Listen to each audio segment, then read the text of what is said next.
and defeating the ends of justice. The state says only direct imprisonment is appropriate for the two, as they have shown no remorse nor cooperated with the investigation. Camray Clark, Eyewitness News. More than 500 people are expected to march to the Gauteng legislature against undocumented foreign nationals in the Johannesburg city centre at this hour. The demonstration by March and March comes after the civic organisation submitted a memorandum at the Union buildings in Pretoria yesterday.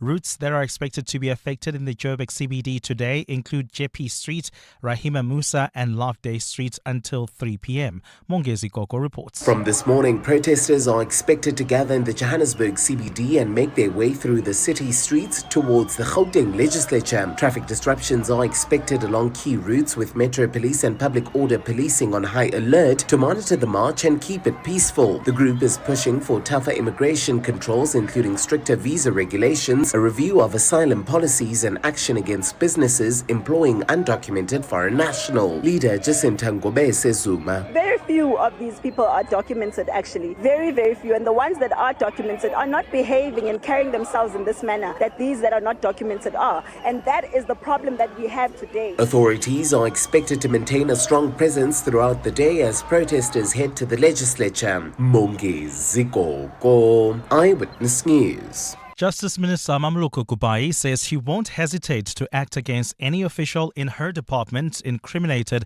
in the Madlanga Commission of Inquiry investigating police corruption. But she says as of yet, many of the claims are unproven and she's awaiting the commission to make specific referrals in particular cases.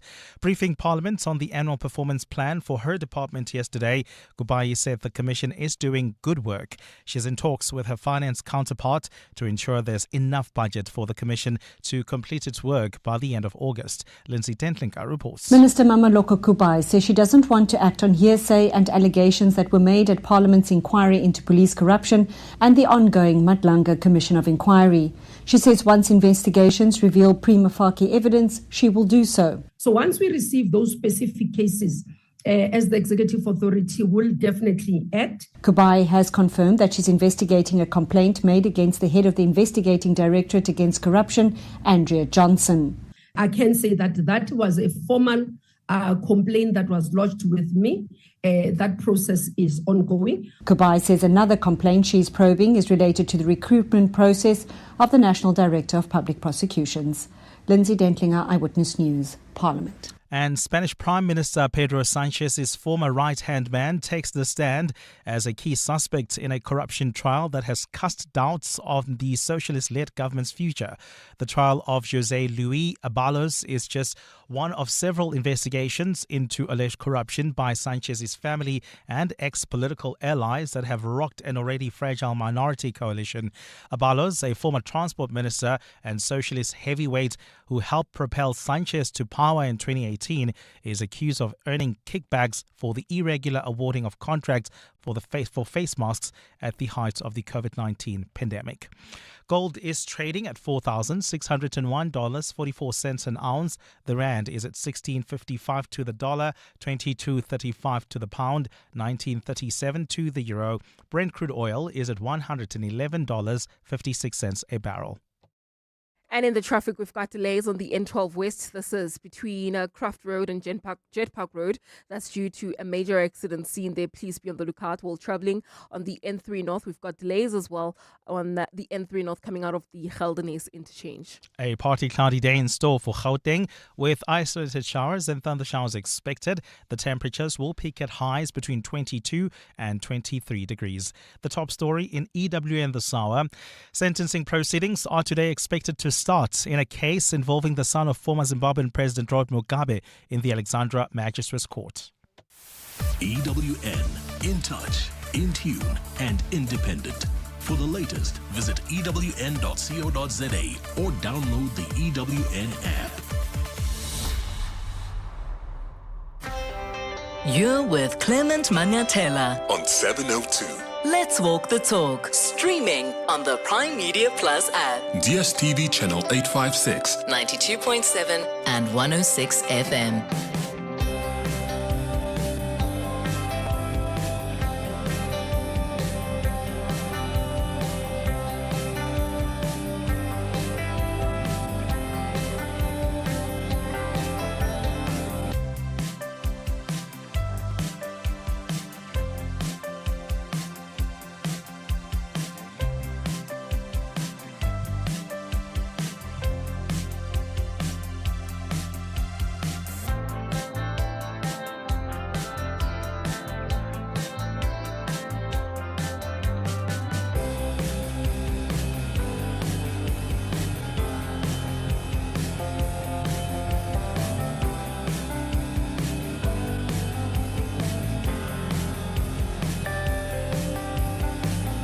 7 minutes up to 9 o'clock. Dumelang. Welcome to the Wednesday edition of the Clement Manyathela Show on this 29th, eh? Is it the 29th today? The 29th day of April.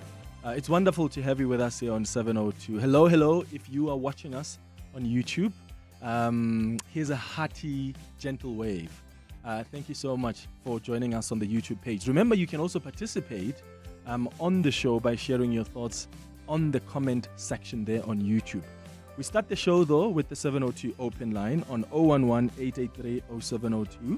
You can send us your WhatsApps on 072-702-1702. My goodness, there's so much to talk about. So first of all, it's a story that's in probably all the newspapers this morning. In fact, on the front page of the Star, the front page of, well, the Sowetan is not really leading with it. But the Business Day has this story on their front page. The Sowetan has it somewhere in their inside the paper. But it's about the editor of the Sunday Times, Makhudu Sifara, who has now been placed on special leave after being probed by the Special Investigating Unit. And he was implicated in an SIU probe about misappropriated lottery funds. He, of course, has refuted the allegation, saying that the SIU is grandstanding and making false claims. So if you missed it, yesterday the SIU came up with revelations of a probe that they've been working on. And they said that there is a company that received 3.2 million rand from beneficiaries related to the National Lotteries Commission. And those are the people who unduly benefited. So the amount is made up of 1.5 million rand that was misappropriated by Todi Media Development Foundation, NPC, and 1.71 million rand unduly awarded to Zipsiflo, NPC. Now, the probe found that the commission granted Todi Media 1.5 million rand in 2018 that was intended for a media project that included covering journalists, accommodation, car hire, catering, equipment, guest speakers, marketing, and security. And instead of being used for that purpose, the SIU said 550,000 rand was then diverted to an entity called Unscripted Communications. And this is where now Makhudu Sifara comes in, who's the editor of the Sunday Times. So his company received 550,000 rand, which the SIU believes was diverted to that entity. And the wording is important here. When you say something is diverted, you're essentially suggesting that that money was sent there and the original purpose of that funding and money wasn't where it's now sent to. Hence the word diversion. But what the editor of the Sunday Times said, Makhudu Sifara, is that this is not true. He says he did host a media event and the 550,000 rand that was sent to his company was actually used for accommodation. In fact, he put together a community media training event.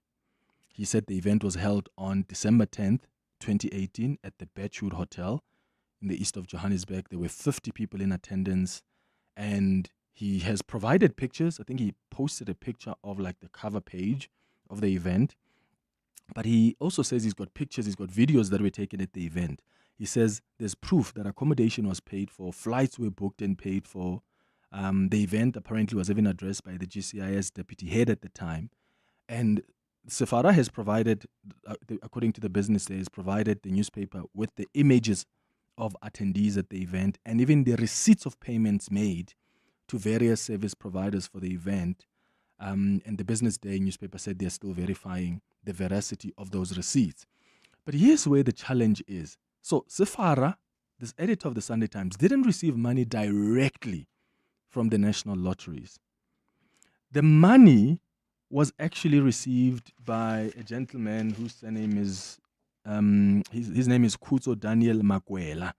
He is the director of Todi Media. So when he received this 1.5 million rand, he took 550,000 of it and sent it to the Sunday Times editors company. So you could argue then that the Sunday Times Editors Company was subcontracted then to organize this media event.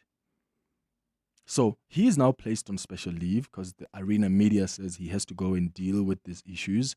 They're giving him space to respond appropriately and just manage this. He has stepped down as the chair of SANEF as well, the South African National Editors Forum.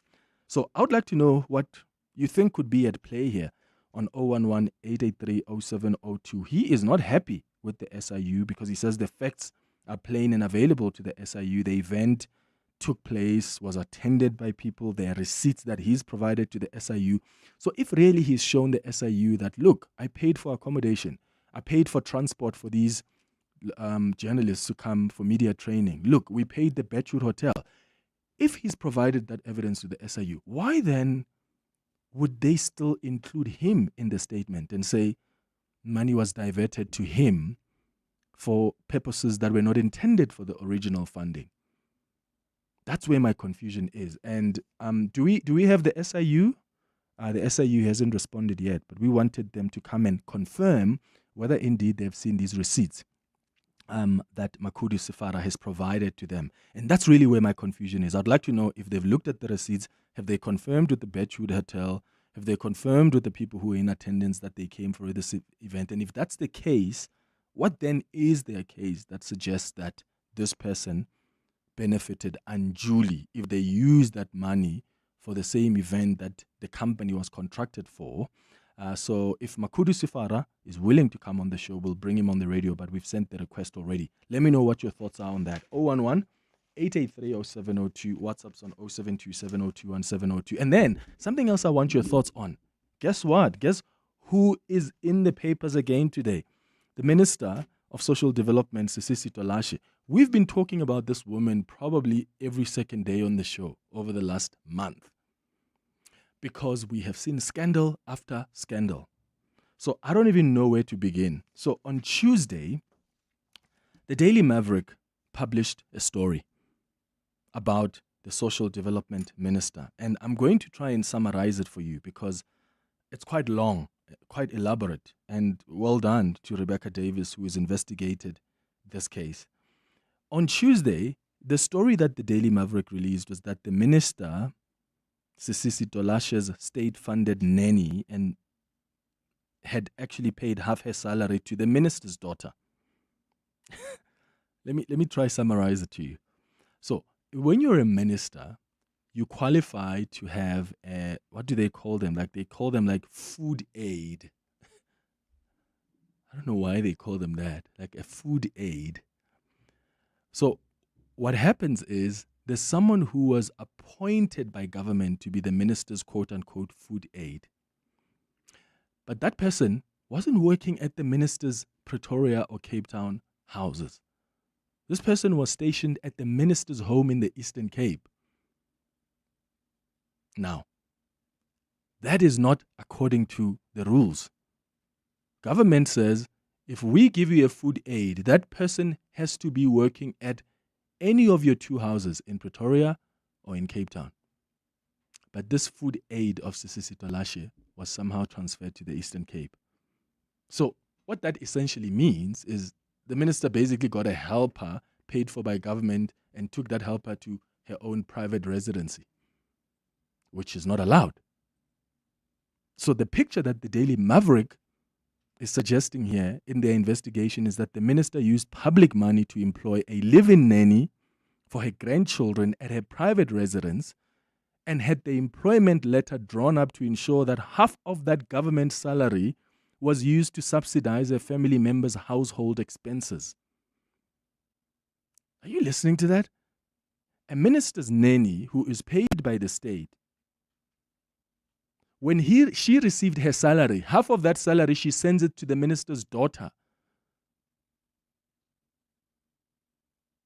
And of course, the argument was that is because she's contributing towards the household because she lives there. I mean, she's a live-in nanny. Excuse me? When you hire a live-in nanny, what exactly are you expecting? They live with you in the household. So there's a responsibility you take for their upkeep, no?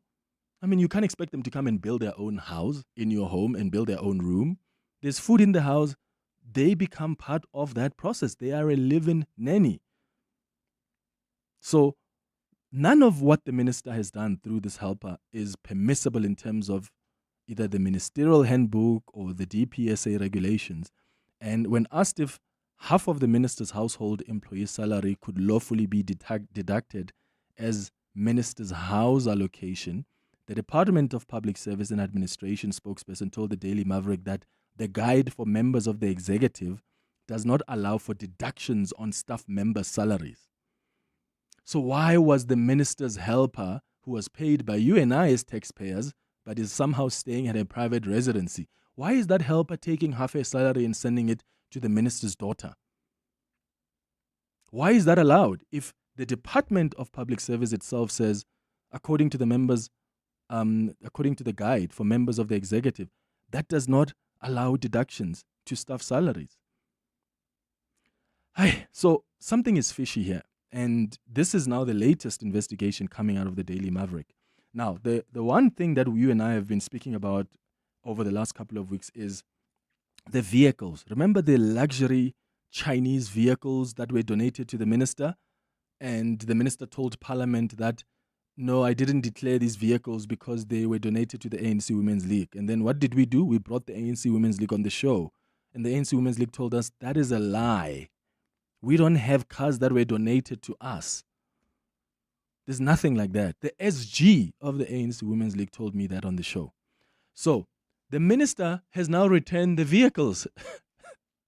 So these vehicles that the Chinese officials, these Chinese vehicles, were donated to the minister, and then she gave them to her children to use for a few years. Yeah? The children are using their vehicles. Their vehicles were even, the registration of the vehicles were changed in the names of the minister's children. So now that the scandal has broken out, and the minister argued before the Integrity Commission that, oh no, the reason I gave these vehicles to my children and I registered them in my children's name is because I didn't want them to be attached in a case where the ANC Women's League faces financial difficulties. Well, she has now returned the vehicles. They arrived at Luthuli House over the weekend. And guess what? One of the vehicles was actually already sold by her daughter.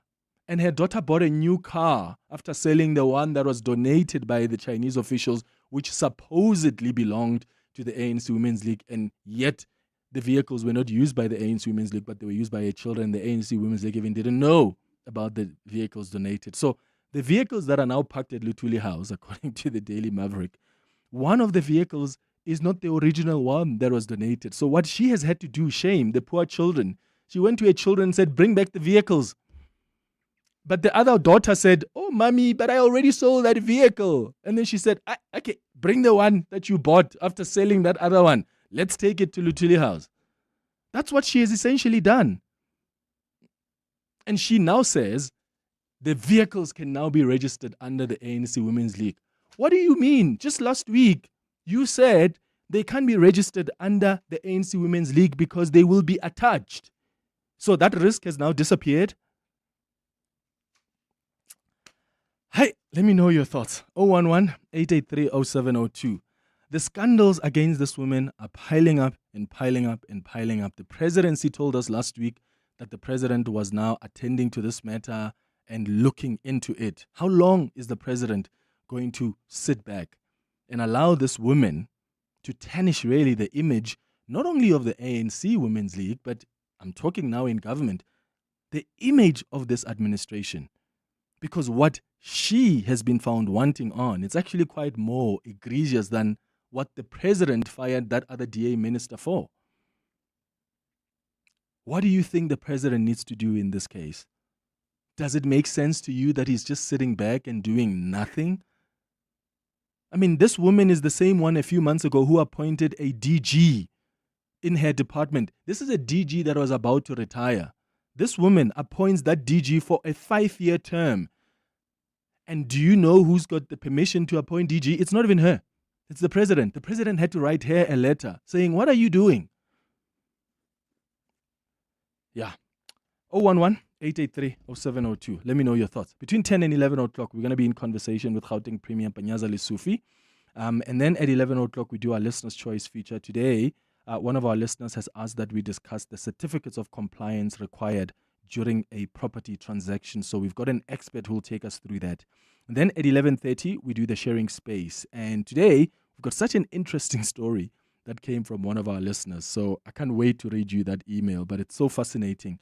And I want to know if you have been in the same situation before. You'll find out what the story is at 11:30 on the sharing space. That's the show coming up over the next 3 hours. Clement Manyathela, streaming on the Prime Media Plus app. DSTV channel 856, 92.7 and 106 FM. Clement and the 702 family at large. Quincy here. I think the SIU is now playing politics. I mean, look at what is happening with Hangwani Maumela.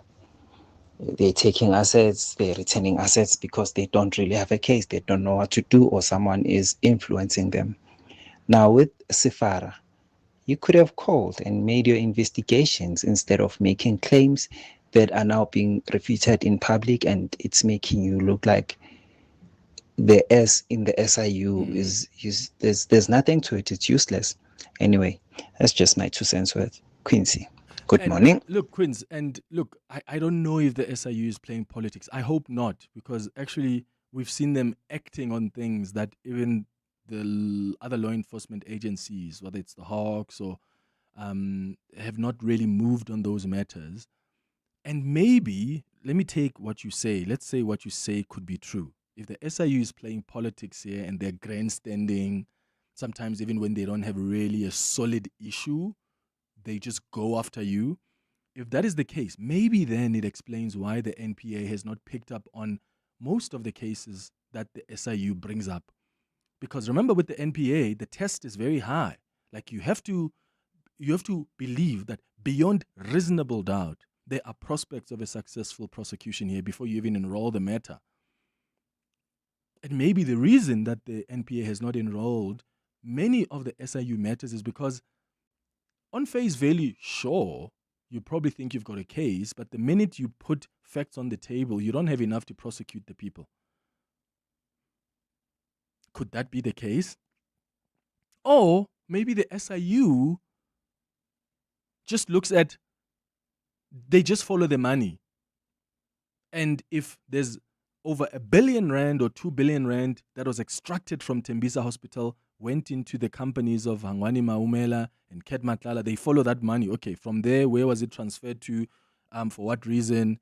And then they make their conclusions based on that. But when the NPA enrolls the matter, there's a much, much higher test that is required there.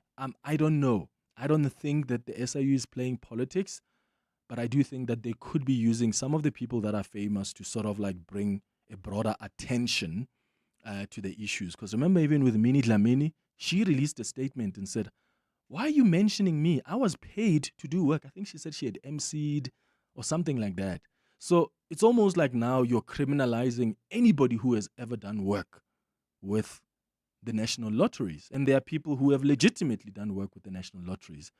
But the SIU's wording is very important here. When they say funds were diverted, that's a problematic statement to make, because it suggests that money was intended for this, but it wasn't used for that. It was actually instead diverted to a Clement to use for whatever and to benefit other people that may have allowed for that access of money.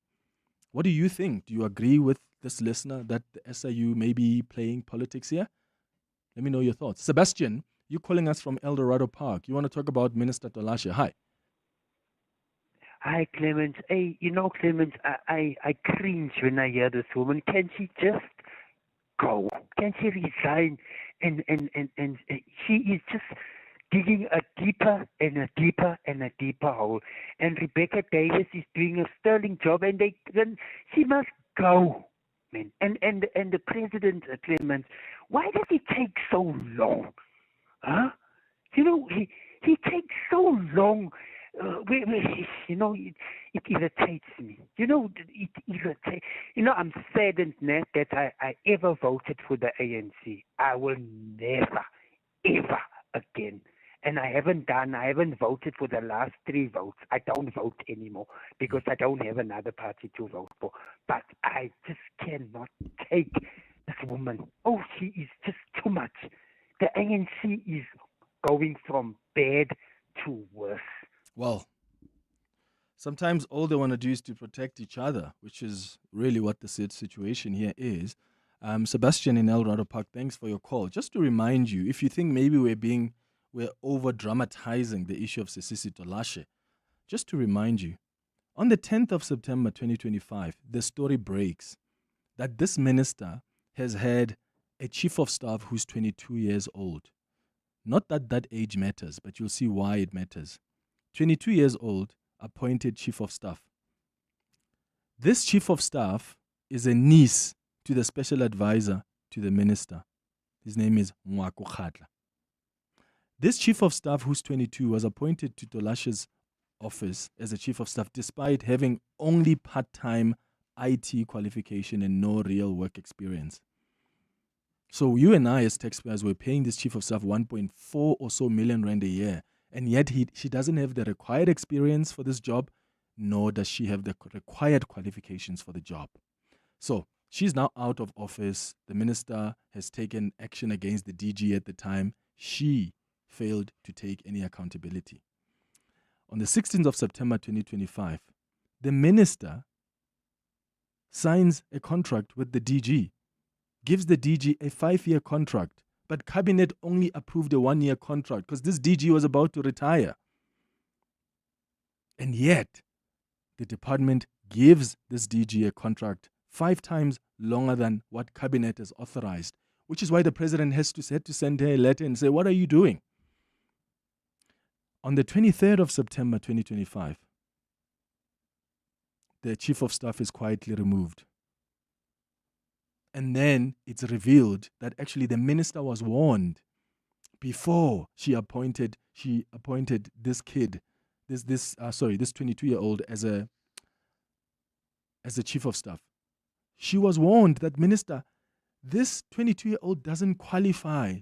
She doesn't have the qualifications. She doesn't have the experience for the job. And the minister still went ahead and said, no, we're taking her. On the 6th of October 2025, Daily Maverick reports that the special advisor to the minister accepted 2 government salaries simultaneously in a previous role. And the Department of Social Development was aware of this since November 2025, and yet no disciplinary action was taken. So it appears the minister was shielding him. And then on the 9th of October 2025, the minister, Sisisi Tolashe, lies in Parliament about Bambileja's CV and how it was falsified by the dismissed chief of staff, Zanele Simmons, who said, that is not true. I was never involved in this 22-year-old's CV. I was never involved in it, but the minister chose to put this woman, the former chief of staff, under the bus because they were not getting along anymore. 16th of October, Tolashe contradicts her own parliament testimony within 1 week. She institutes disciplinary action against the DG, blaming him for intentionally altering his contract, directly contradicting her own clerical error claim. I mean, really? You think the DG, when you give, the DG is the one who somehow changed his own contract to 5 years as opposed to 1 year. And you're okay to just sign off on it. And then 8 Jan this year, Mabilecha resigns. This is the chief of staff because she's been exposed. 2nd of April, we learn about these new Chinese vehicles that were given to her. And then she says they are for the ANC Women's League. But the ANC Women's League comes back and says, no, that's not true. We don't have those kind of donations. And now you're learning about how there's money that was used for a nanny who was working at a private residence of the minister, which is not allowed. And this poor nanny had to share her salary with the minister's daughter because she's contributing towards the household. 7,000 rand was actually the money that she would send to the minister's daughter.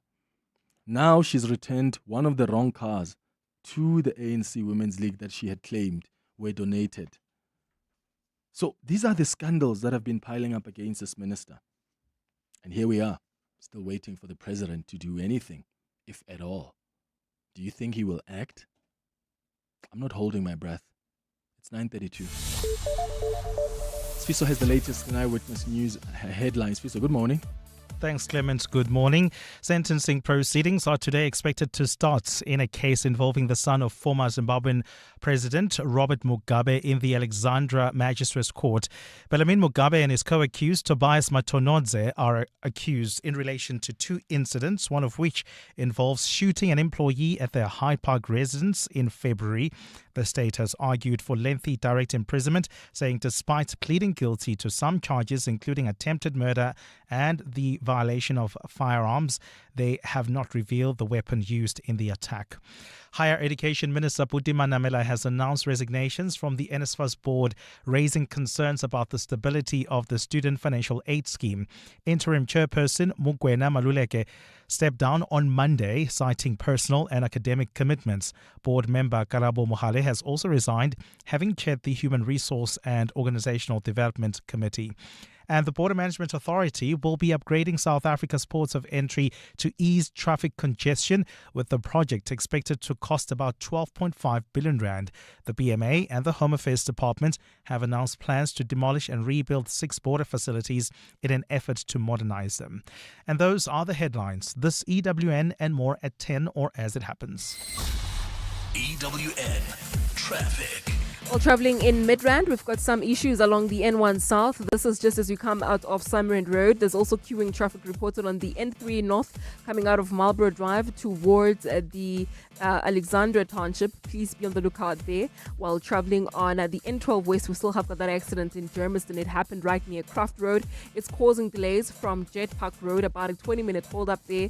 Please be on the lookout and try to avoid. You can still use the R24 West into areas like Bedford View.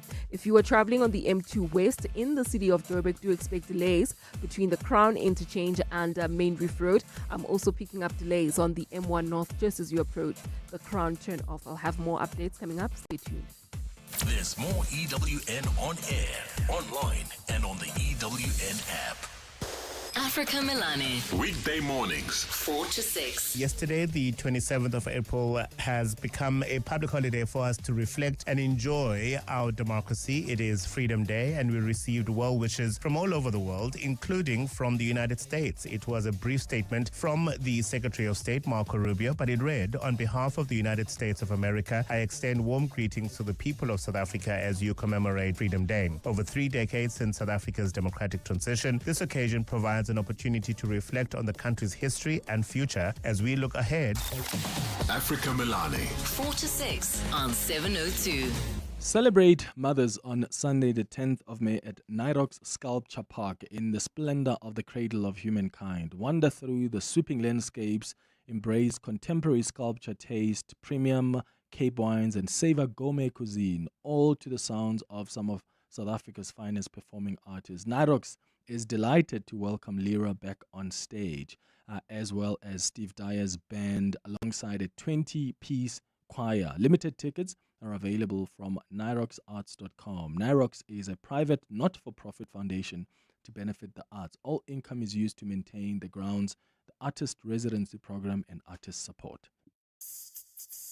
Still shopping around for a saving here and a deal there? Choose Checkers, SA's #1 in value supermarket, and save on deals like Dew Fresh Long Life Milk, a 1-litre 6-pack for $94.99. Sunfoil Pure Sunflower Seed Oil, 2 litres for $69.99. And Sanex Shower Gel or Body Wash 500 mils, any 2 for 110 Rand. Save 80 Rand.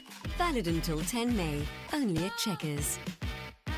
The pain of losing a loved one is never easy. It will leave you feeling overwhelmed. At Clientele, we understand that burying loved ones with dignity truly matters. Our funeral plans pay out cash within just 24 hours, and you receive 200 Rand airtime when you claim to make those important calls. Plus, we cover up to 13 people on one plan. SMS funeral to 31586. That's 31586. Clientele Life is an authorized FSP and licensed life insurer. T's and C's online. Standard rates apply.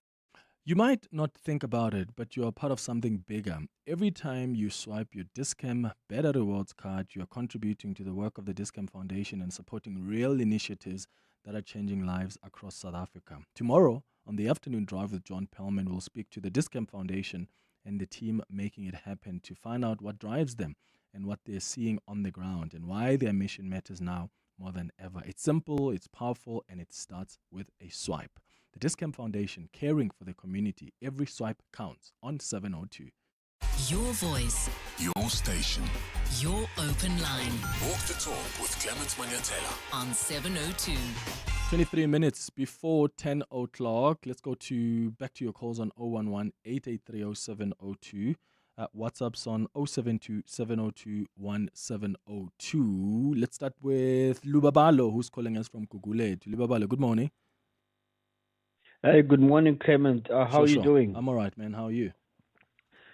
Great. Clement, on this issue with Tolashe, I think that what I've noticed with Tolashe is that she doesn't understand, and maybe she doesn't know what is conflict of interest, or maybe she is just arrogant or completely corrupt. For example, the company that I work for, it provides mandatory training that helps employees understand process and procedures. The training is less than 15 minutes. It helps you to understand what the company should do. So I noticed that a friend of mine who works for government, I asked him, do you guys receive mandatory trainings that allow you to understand compliance and government departments' responsibilities? And he said, no, they do not receive these mandatory trainings. So I think that there's a lot of issues I've seen, even in the Madlanga Commission, a lot of conflict of interest that these employees are criminally implicating themselves. And I think that what all government departments should do is to provide mandatory training to all employees, even executives, so that they can understand what they can and what they cannot do. Like, you can't register cars on your children's name.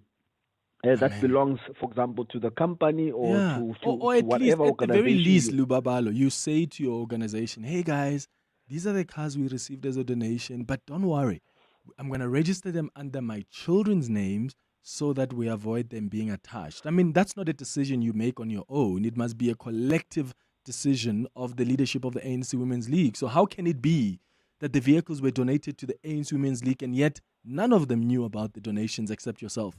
How? It is because of the point I'm trying to make, Clement, is that they don't have mandatory compliance training.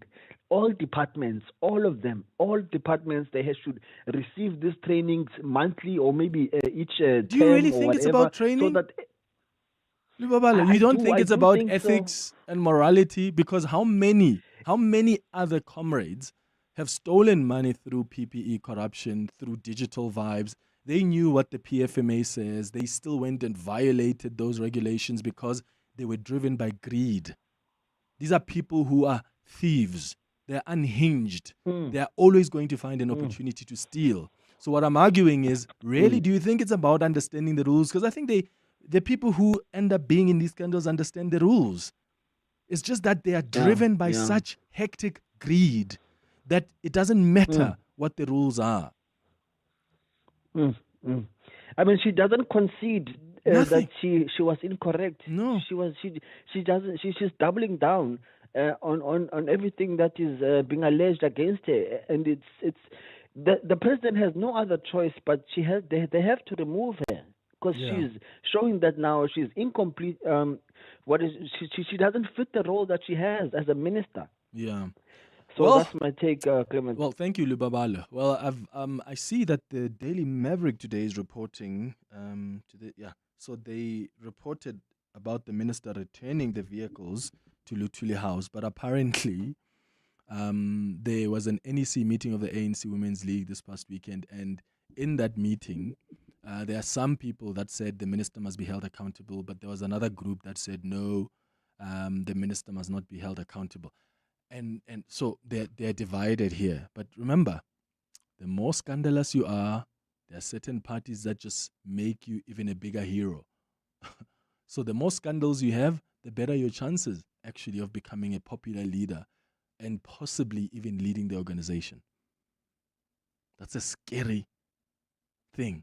that we have often seen. That's why you think Senzo Mchunu is going to step back and not even run for president again, regardless of what Madlanga Commission finds?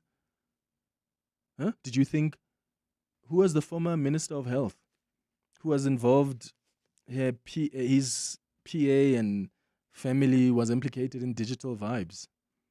Come on. That Minister of Health who was involved, Zweli Mkhize. Remember, you thought Zweli Mkhize was not going to run for positions in the ANC even after that embarrassment, even when what we learned about digital vibes. There he is. Isn't he a chair of a committee in Parliament? That's what we see here. Is that we are always going to see comrades who protect each other, even when they can see that our fellow comrade here was wrong in doing 1, 2, 3. And I'm saying that's a dangerous thing. Why can't we get to a point in our politics where if someone, even when they are your good comrade, they do something wrong, you do say, but that is wrong. And I'm not saying come into the media and speak bad about them. Just give them a call on the side and say, hey, friend, this is wrong. You shouldn't have taken those vehicles. All you have to do now is apologize, bring back the vehicles to the ANC Women's League, if really the donation was to the ANC Women's League. But instead of doing that, then you have to close ranks and protect the person because you feel a responsibility to that. Because if she goes down as the president of the Women's League, then you know that you're probably not going to get support from the ANC or a larger section of the ANC Women's League in the next ANC elective conference. So the minute you start thinking along those lines and you're willing to put aside unethical behavior, unlawful behavior, then you are yourself driven by selfishness and not so much what the organization deserves or what the country deserves. Clement, morning, my brother. You know what? Minister Tolashe. Remember, ANC Women's League, you can't touch that one, Baba. Remember, all of us have a small anyana skeletons. Nothing happened to her. Slight slap on the wrist punishment. Nothing hectic. So, that ANC Women's League, you can never do anything. The president is just turning the table around and around and around, but he knows that this one, let's hope it blows over very soon, man. Just blow over. It's ANC for you, Matamela for you, Aitala. But also, the ANC Women's League is going to be a critical. I mean, you and I can argue and debate whether or not they're still an influential structure within the ANC or not, but they're an important structure, especially during elective conferences. So when you're running for president, you want to be able to say, I've got the ANC Women's League on my back, I've got the ANC Youth League, I've got the Veterans League, and whether some of them are voting or not, but you just need that level of influence because these are people, these are structures that have got members of the ANC belonging to these structures who are going to be voting delegates at the ANC elective conference. But the president has got nothing to lose. He's in his last term. He's not running for a third term. What does he need the ANC Women's League for? Why would he be scared to act against the president of the ANC Women's League, who is also in his cabinet and has been involved in these ethically compromising scandals? Huh? Why would he be scared to act when he's got nothing to lose?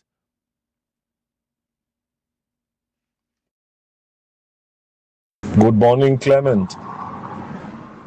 My brother, if you can see somebody in the government breaking the laws, like every time, just know that there is a big fish beyond the person. So we can talk as much as we want, but if the big fish is still there, nothing will happen. It's a sad reality, but what can we do? Yeah, let's wait and see what the big fish will do. Thank you. Anonymous from Johannesburg. Good morning, Clement. It's Musa. I'm calling you from Guatsadusa, Eguruleni. Clement, it looks to me that Ramaphosa, before Ramaphosa deals with one of his corrupt ministers, he first has to check on which faction the minister belongs. I mean, he acted swiftly when on the DA minister, but it's taking forever to act against his criminal ministers. So we hope that he will finally, every time he needs to be nudged to do the right thing. We hope that he will finally fire this Tolashe woman and criminal charges be laid against her. Thank you. Musa Gwatsatusa Egoruleng. Thank you so much, Musa. Who's this on Twitter who says, this is Landless on Twitter, says Clement, the reporting on the Sefara story, this editor of the Sunday Times, is quite dubious. He even tones down and uses a softer voice. Apparently I used a softer voice. Abel, why did you tell me? Apparently I used a softer voice. It's a tone and a softer voice to suggest the SAU might have overreached in its report on the redirected funds on Safara. No, landlessness. You're so mistaken, my friend. My voice did not change at all. In fact, if I didn't want to talk about the story, I wouldn't have raised it on the show. I just want us to find some answers. I think there's a lot that is confusing here. Also, an important point to remember is this editor of the Sunday Times was subcontracted. I mentioned this earlier. But the issue here is he was subcontracted by this Magwenya guy. This Magwenya guy went to him and said, yo, do this event. Here's 500,000 Rand. The problem, though, is this Magwenya chap has gone to the SIU and admitted that the money was diverted. So the 1.5 he received, he's now admitted and he's even paid it back to the SIU. And he says, yes, I admit that the monies were diverted. So the SIU then is going to treat any other payment that flowed from that 1.5 million as suspect and proceeds of diversion.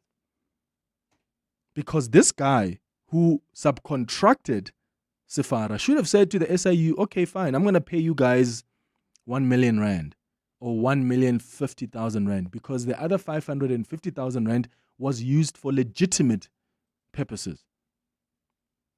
But this guy hasn't done any of that to the SIU. He just paid them back the 1.5 after admitting guilt, which then throws the editor of the Sunday Times under the bus, because whether you were asked by this chap to do this or not, the point is he gave you money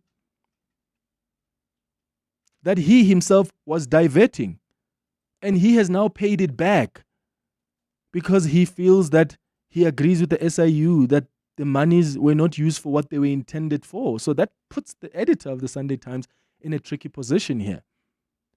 And this Magwenya guy must be able to explain, why did you pay back all of the money if really the 550,000 Rand was used for the intended purposes? And that's the clarity I thought we would get from the SIU. Unfortunately, they're unable to join us this morning. Mr. Sefara as well hasn't responded to our requests for a conversation. But if they come through at some point, we'll still bring them on the radio. It's 10 minutes now before 10 o'clock. Solve exciting riddles and unravel a web of suspense and adventure with Hollywood Bets and Spinners on Kim Mystery Parcel. You stand a chance to win a share of 1 million Rand in cash and bonus bets. Start your quest and bet 2 Rand or more on selected Playtech slots every Wednesday between 2:30 p.m. and 8:30 p.m. and Sunday from 4:30 p.m. to 10:30 p.m. What scintillating secret will your parcel reveal? Bet now. T's and C's apply. Hollywood Sportsbook is a licensed betting operator. No persons under the age of 18 years are permitted to gamble. Winners know when to stop. South African Responsible Gambling Foundation toll-free counseling line 0800 006 008 or WhatsApp help to 076 675 0710. Hey besties, DJ Zinhle here. Did you know that when you buy any 4 Knorr soups, you could win your share of 500,000 Rand? Just WhatsApp your till slip to 087 265 1280 and make it Knorr with Knorr. T's and C's apply. To walk the talk is to turn words into meaningful actions. And it's what we at 702 are committed to doing every day. We are also committed to following the rules set out by the Broadcasting Complaints Commission's Code of Conduct to give you balanced programming, fair comments, and accurate news. But if we stumble along the way and you feel we are not living up to the code, let us know on comment@702.co.za. And if after that you're still not happy, you can direct your complaint in writing to the Broadcasting Complaints Commission. Email bccsa@nabsa.co.za. For more, visit bccsa.co.za. 2026 is going to be a year of firsts when the Sanlam Cape Town Marathon happens for the first time in May. Love it. And continues to push to becoming Africa's first major. So, join Cape Town and the rest of the world when we rise again to run for gold and make history. That's what makes this one so special. By turning Africa's biggest marathon into Africa's first major. Putting Cape Town on the marathon stage with some of the greatest cities in the world, like London, Paris, Tokyo, Berlin. Doesn't get better than this. The Sanlam Cape Town Marathon, 24 May 2026. Get ready. The 2026 Sanlam Cape Town Marathon, proudly supported by 702. Go to capetownmarathon.com for more.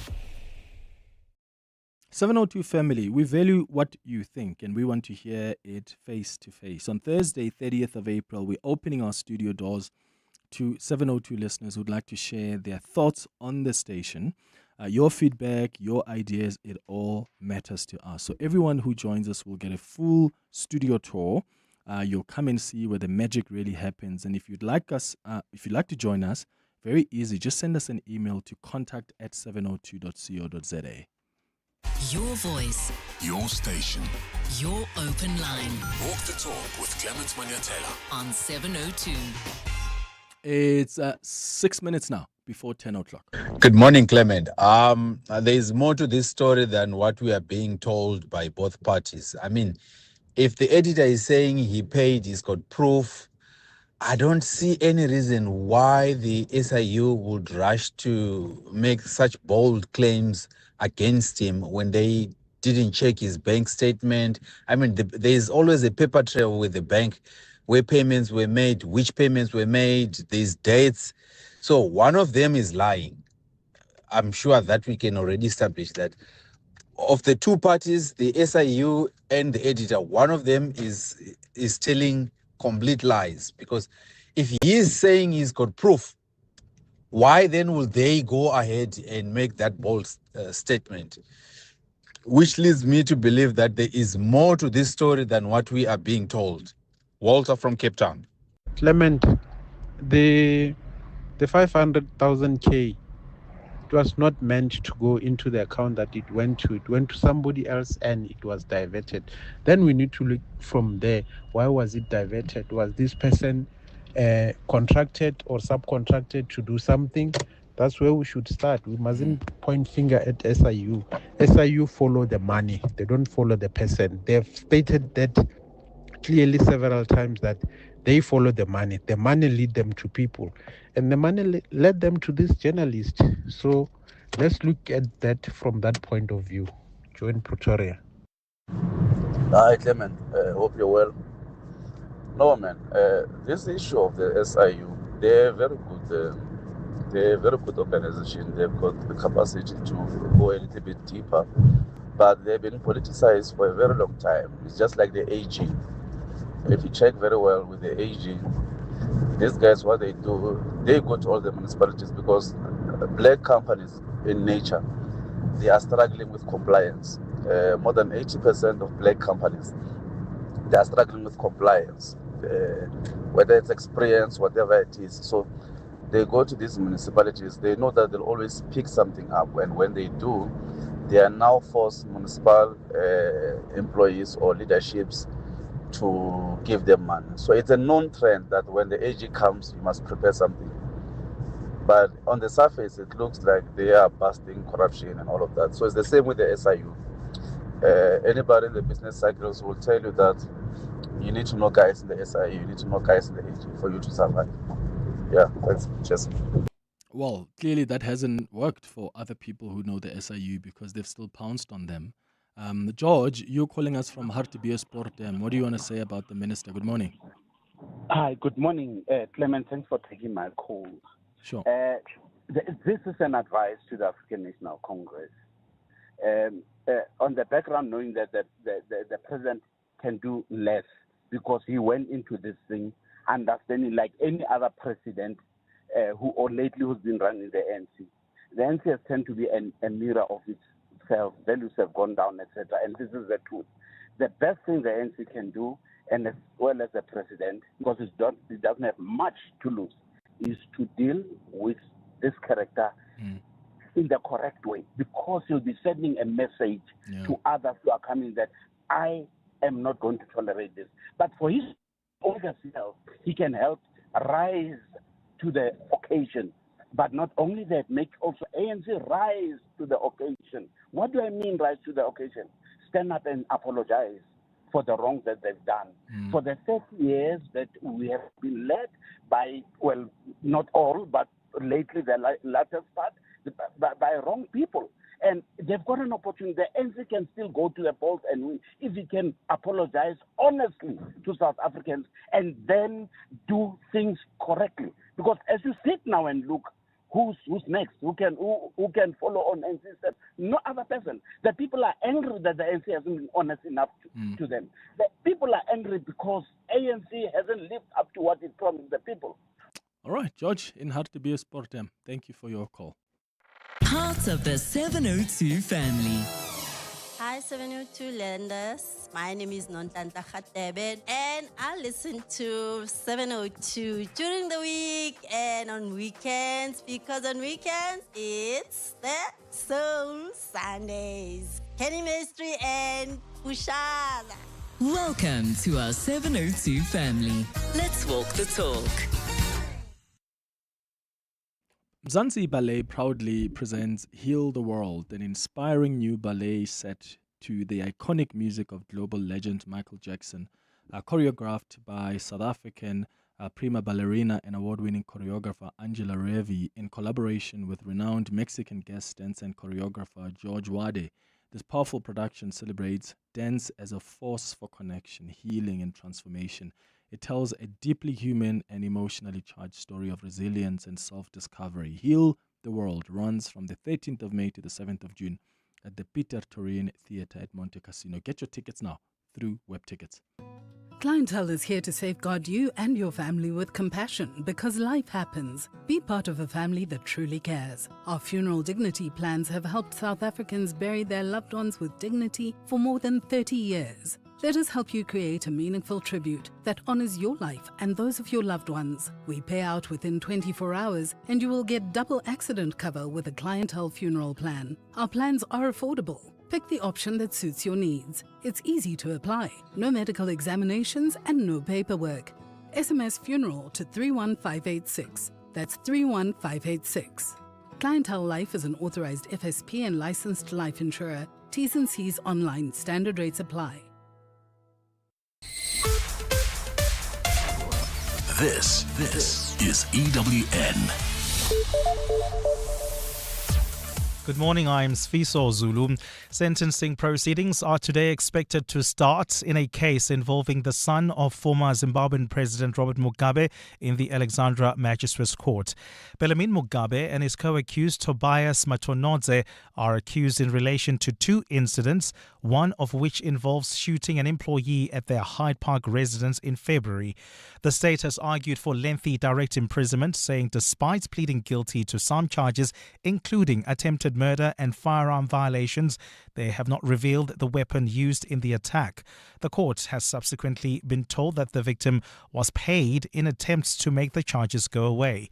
Kemre Clark reports. After weeks of delay and without a plea agreement with the state, the DO brought a Section 112 of the Criminal Procedure Act application that allows them to enter a guilty plea. In mitigation of sentence, the defence argued that a suspended sentence or a hefty fine would be a sufficient sentence for the two who were in South Africa illegally. He said this would serve as a deterrent that will hang over the 29 and 32-year-old Zimbabwean nationals. Mugabe has pleaded guilty to two charges: pointing of what is believed to be a firearm in the incident preceding the shooting and being in the country illegally, while Matonodze has pleaded guilty to attempted murder, being in the country illegally, illegal possession of of a firearm and defeating the ends of justice. The state says only direct imprisonment is appropriate for the two, as they have shown no remorse nor cooperated with the investigation. Camray Clark, Eyewitness News.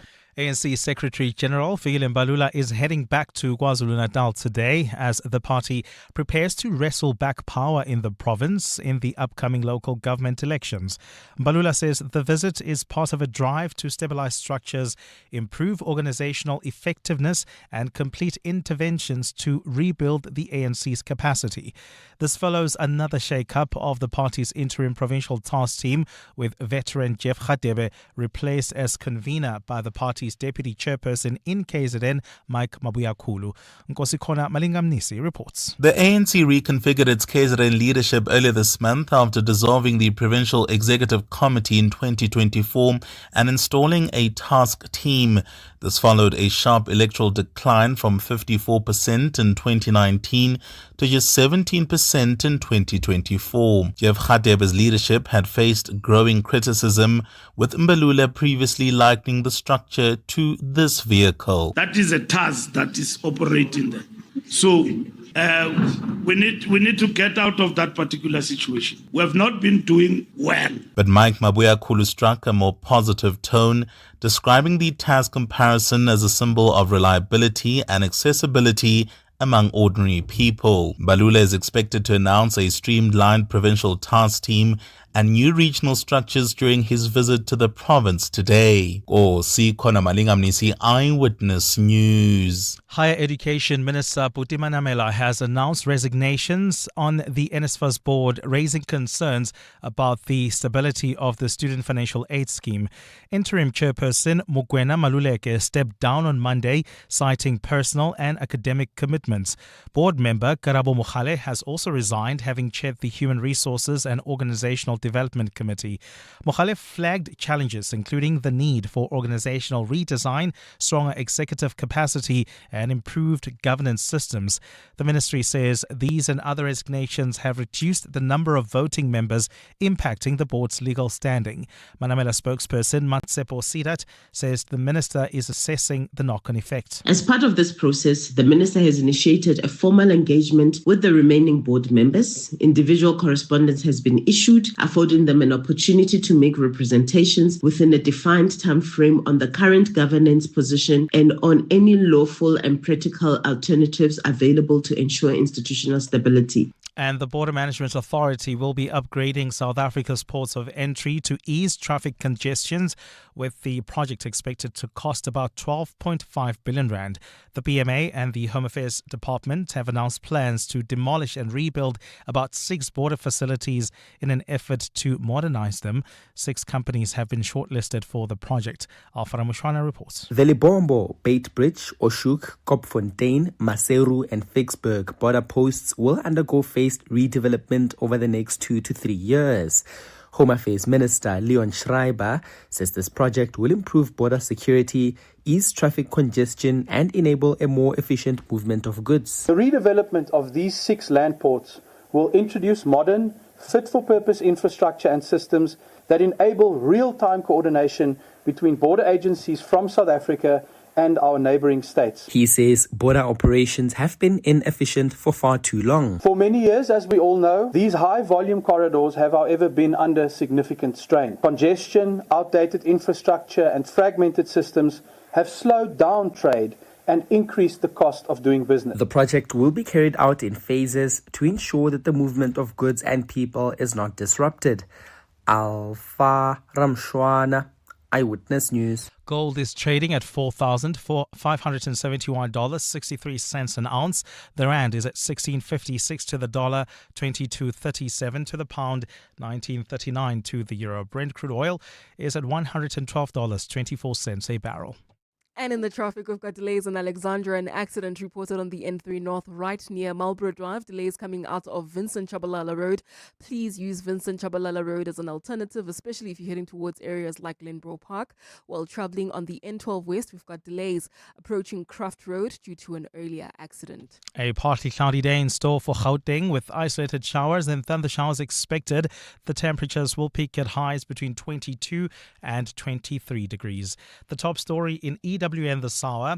Sentencing proceedings are expected to start in a case involving the son of former Zimbabwean President Robert Mugabe in the Alexandra Magistrates Court today. EWN, in touch, in tune, and independent. For the latest, visit ewn.co.za or download the EWN app. You're with Clement Manyathela on 702. Let's walk the talk. Streaming on the Prime Media Plus app. DSTV channel 856, 92.7 and 106 FM.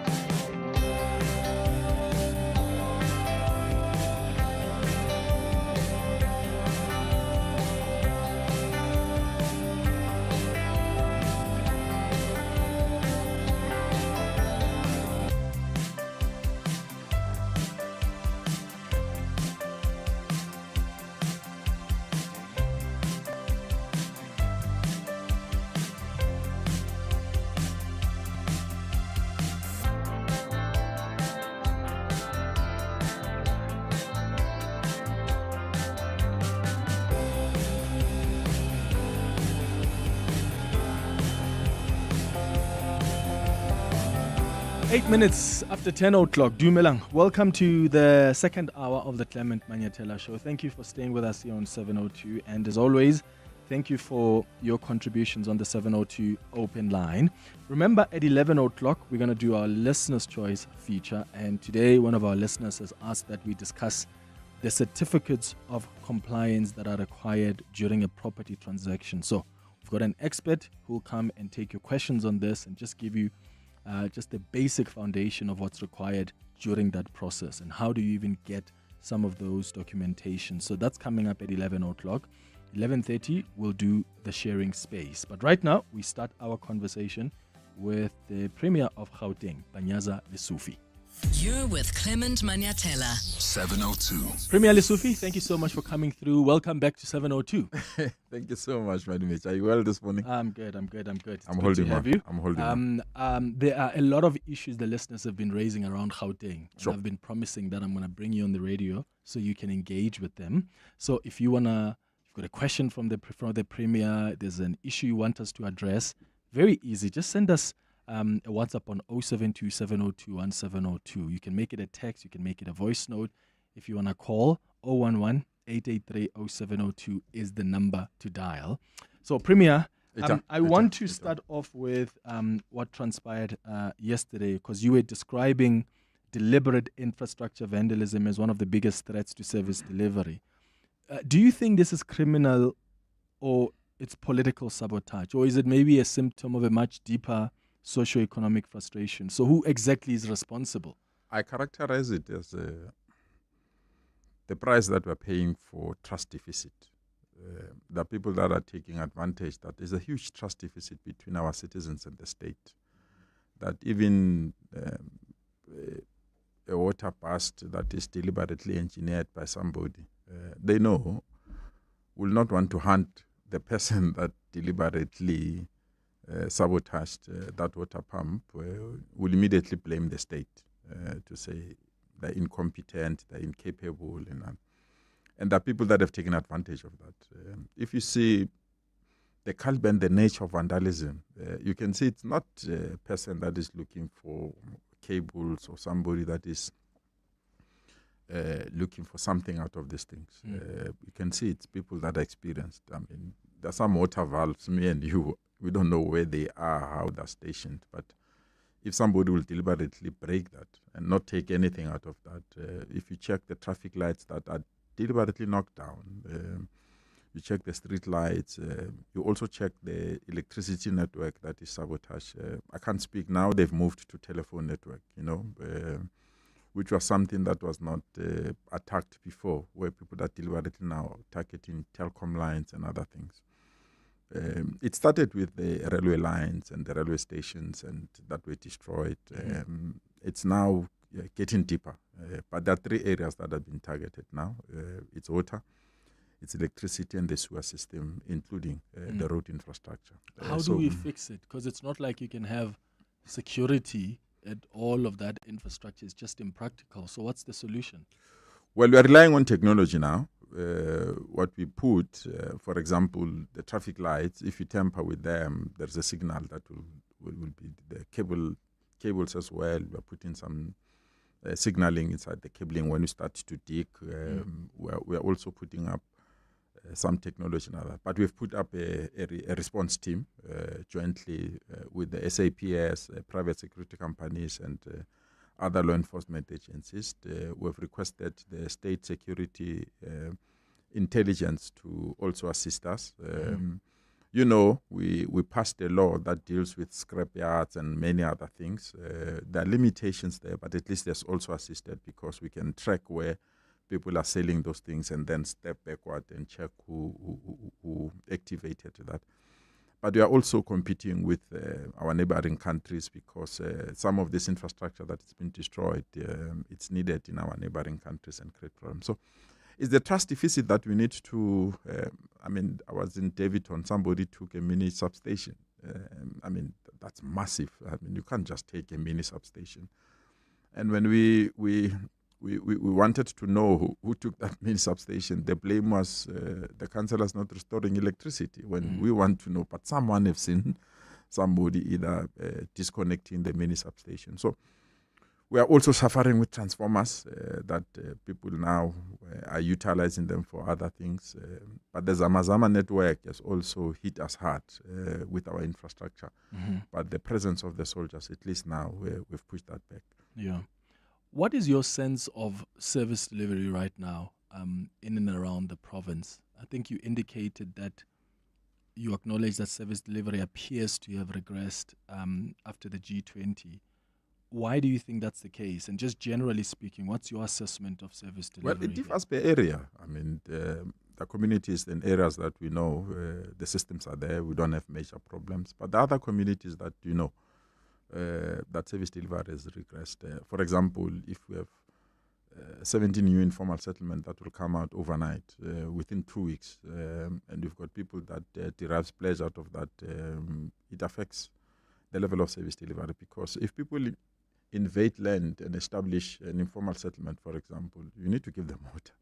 There must be sewer. They must refuse collection. And those people have not interacted with government to say, we are coming there. So we have to rechannel the budget, rechannel the resources. And that has been a trend. And that is why, jointly with the executive mayors, we've taken a decision from the 1st of June. We have now put up the systems that will allow us that there's no new informal settlement in Gauteng. It's a tall order, but we've resolved. And we've been working the last 3 months just to put up the necessary systems. How are you going to avoid that, though? Because they never come to you for permission when they have to set up these informal settlements, unless you're going to, destroy their homes if they do so? No. We've profiled the ringleaders. We know who they are. And we've also profiled the land that is normally occupied. It's the land that is public land in particular. And we've also profiled the modus operandi that they've utilized. So, as I said, it's a tall order. The 1st of June is around the corner, but we meet every week to plan and strategize so that we've got the resources. What we've done now as well, we've combined all the resources of municipalities. So you can't say we are in Mirafong, therefore my boundary ends in Mirafong. We've put Midval, Mirafong, Mfuleni, Ekurhuleni, Tshwane. We've put all the resources under one roof so that if there is a land invasion in one area, we can pull those resources there and stop it the way we want to. Going back on your service delivery things, that there's also the element of population. Gauteng has really seen a huge surge of population. You go to an area of Deep Sloot, you go to an area of Orange Farm, you go to an area, even your Tembisa, your Soweto and surrounding areas, the massive population. And we're also hit by unemployment. Reality is that somebody who's unemployed, you can't deny them water. You can't say you're unemployed, we can't collect refuse in your house, and you can't. So you see that the demands are huge, but the revenue is starting to dwindle.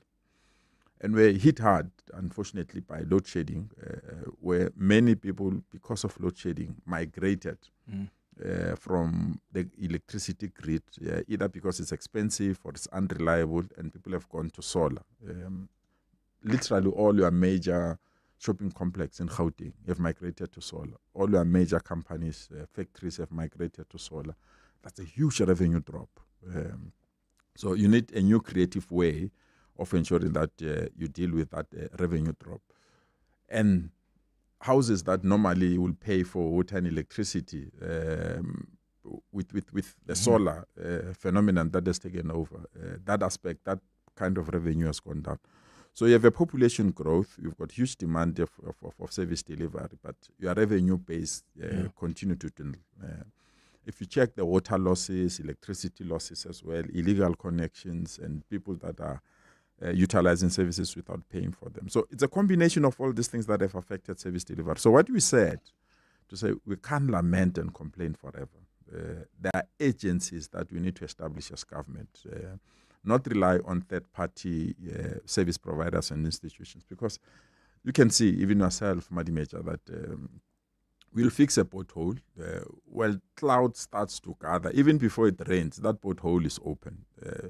Because we've got limited service providers that must come and fix it. So we need to build the capacity of the state to do this thing as a state, not as a third party or service provider. So we've started with establishing a joint major infrastructure financing agency of the state so that we can build bulk water, bulk electricity infrastructure, bulk sewer infrastructure, and bulk road infrastructure, because we will need that.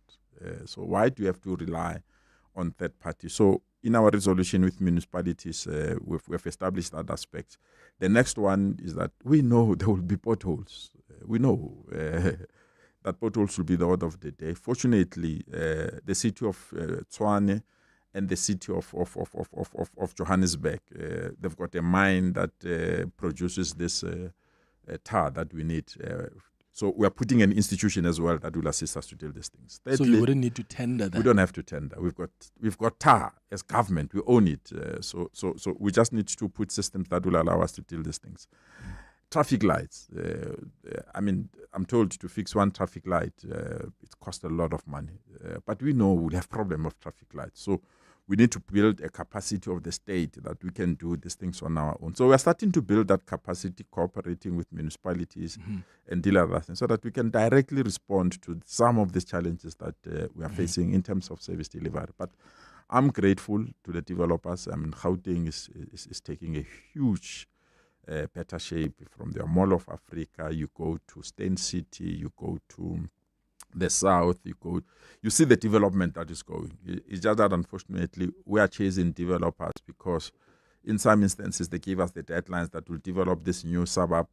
You put resources at that time, the funding is not correct and they can't do that. So we have to ensure that we improve and ensure that our municipalities' revenue base. There's a white paper on local authority that has been produced by the minister. We met with the minister and the executive mayors yesterday. There are 3 areas that we are pushing very strong. Hopefully they will be in the final white paper, and by the beginning of next year elections, the revenue base of municipalities will be broadened so that municipalities can stand on their own. And if you can't fix that, there's nothing that is going to be resolved, regardless who wants to be a mayor and other things. We're not going to win that battle. So the concern that many of the listeners have raised is, why is it that when we've got like events like the G20 in this province, suddenly you do find the money to fix the traffic lights, to fix the potholes? So there's service delivery. We saw it. We drive to work, and you can see the things changing. Why do we need an event of that nature? And I'm not suggesting that we shouldn't get ready for gas. That's an important international event, and we need to be ready for it. But if you can do that for that event, surely you can find ways to also, when residents are complaining, find ways to resolve that as well. And that complaint is justified. But let me give you an example. The law enforcement agencies for that week of G20, it was 200 million, over 200 million. Just the police, because they've taken police from all over other provinces. So other provinces were not policed for Gauteng to be policed. So they took police from Mpumalanga, Northwest, Eastern Cape to come here. And it was overtime and other things. And I said to the police, if we know that we need 200 million to fight crime, because during that weekend, we didn't even have a single incident of crime, except somebody who tried to hijack a car of the police. So it's a costly exercise that sometimes it's extremely difficult to budget for it. we went on a cleanup campaign. As you said, we cleaned the entire city, and the budget was exhausted. So we need to replenish the budget so that we can sustain that. So what we are doing now, and we did the same with Live Golf. When we had golf in Stain City, we did the same model. So we said, let's identify the cost drivers.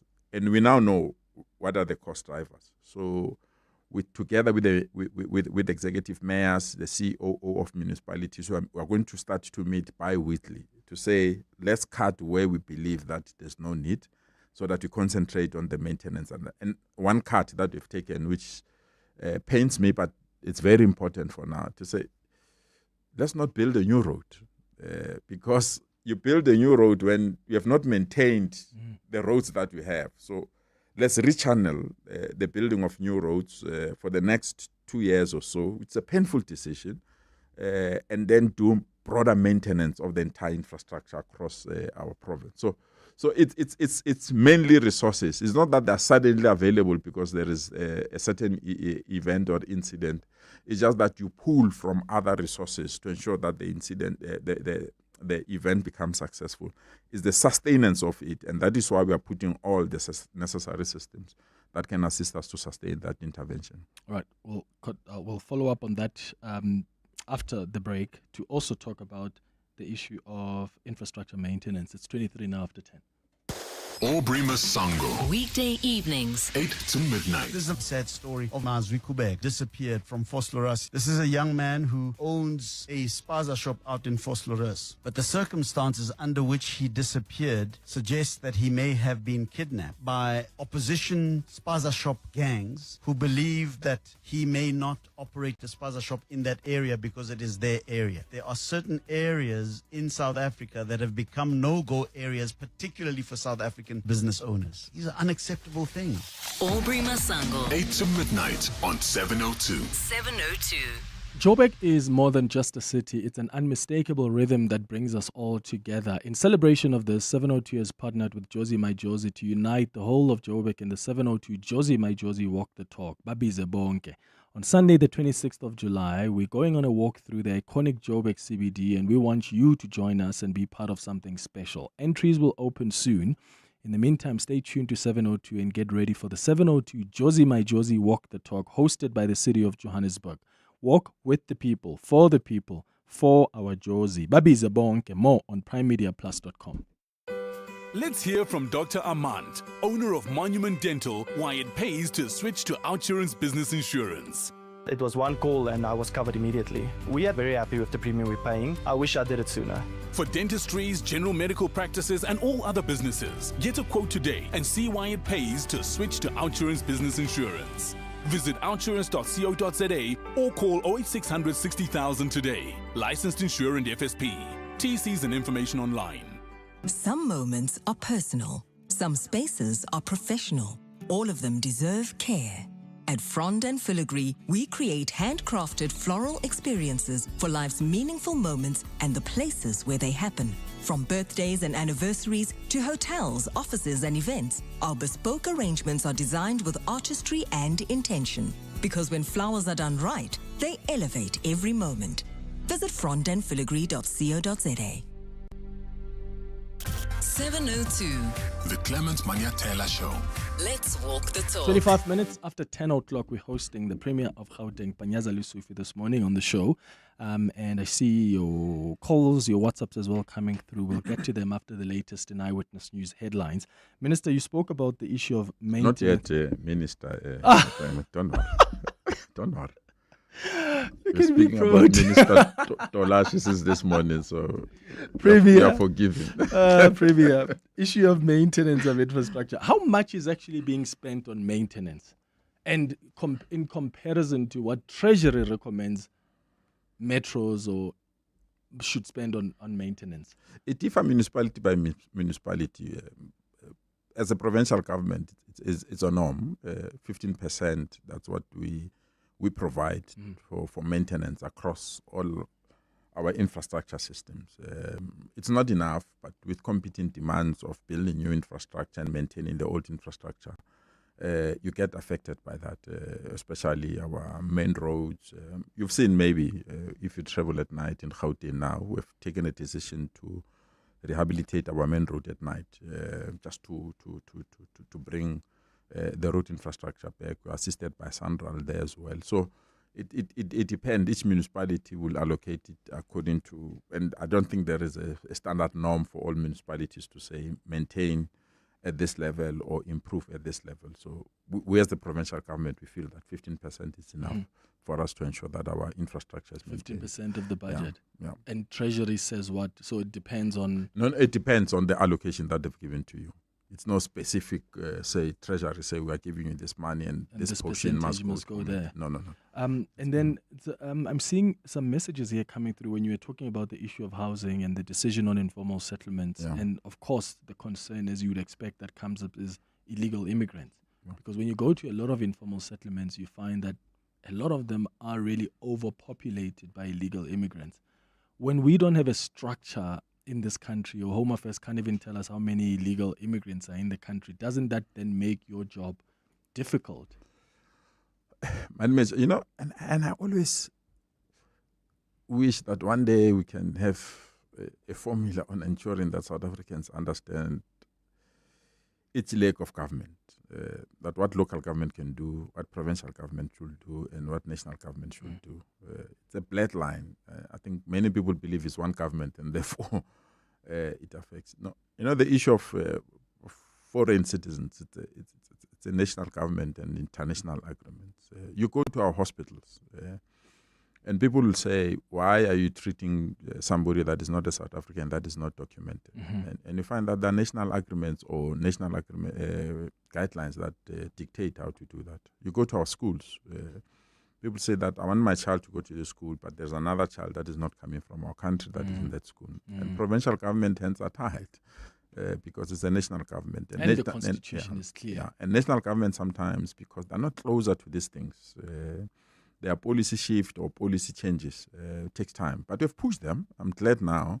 If you check the white paper on immigration and the public participation and where we are now, we really believe that clarity will come. I think in the next 2-3 months, there will be clarity on all these issues. Then it will allow then provincial government and local government to. But unfortunately, those that are complaining on public platforms and other things, when the document is placed there and say, participate and give your view, the information is limited. But we have used that window of opportunity, and I must be honest, where I am, I'm excited because the loopholes were full, mainly. I come here on a family visa. I come here because we've got so many visas. I come here on a visitor visa. I come here on a work visa. I come here on a study visa. And after studying, nothing happens. I don't go back.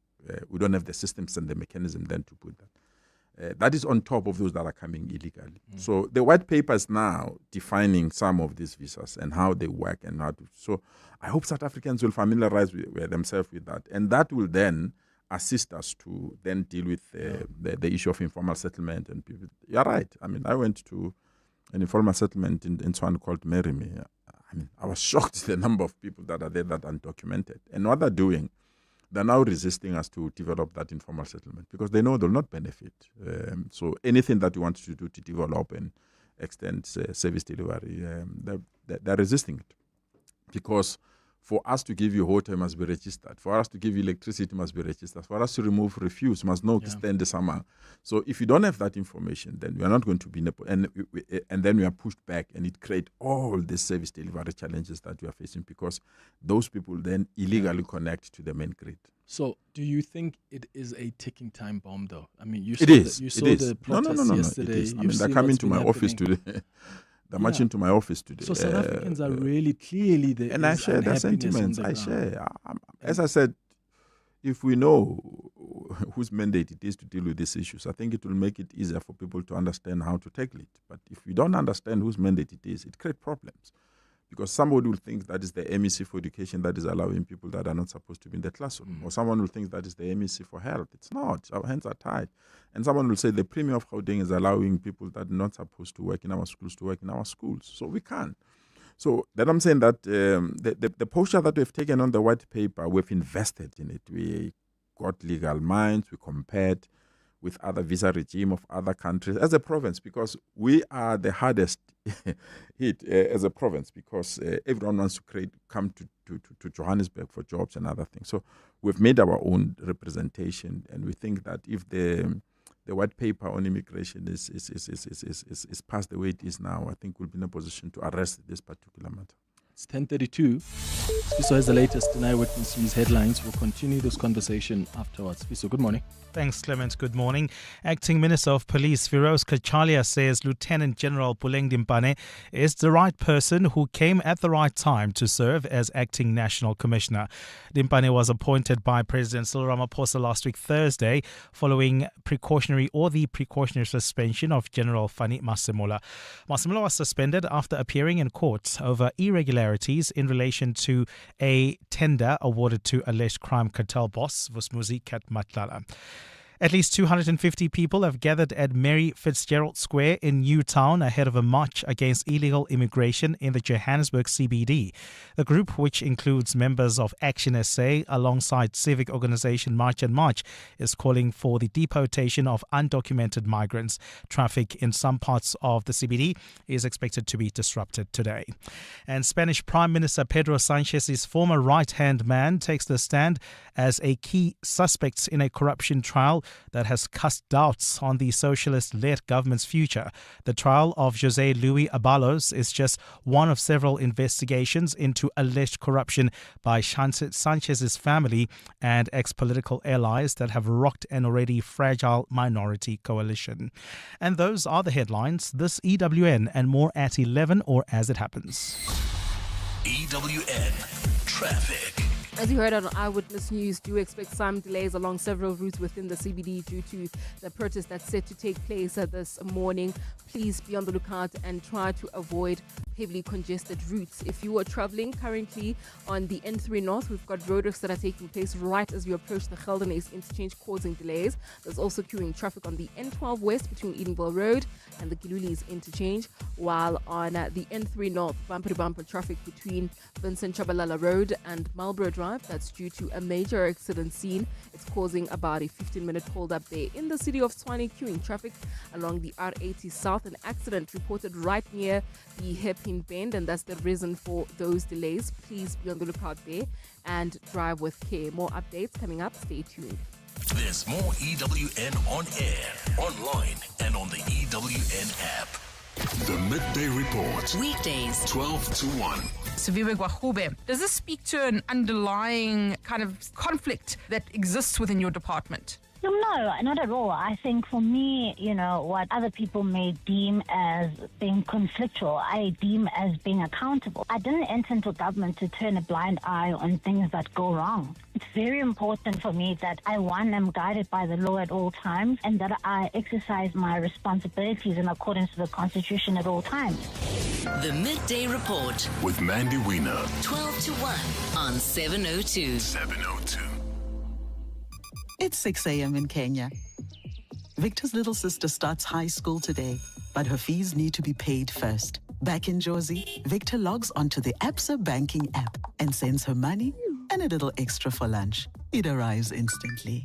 Your money makes their world go round. Send cash to 18 countries across the world with Absa Global Pay. It's safe, instant, and affordable. Your story matters. Absa is an authorized FSP and a registered credit provider. T's and C's apply. Attention all shoppers. Our supermarket shelves are full of unhealthy food. It's often hard for me to know which foods are good for my family.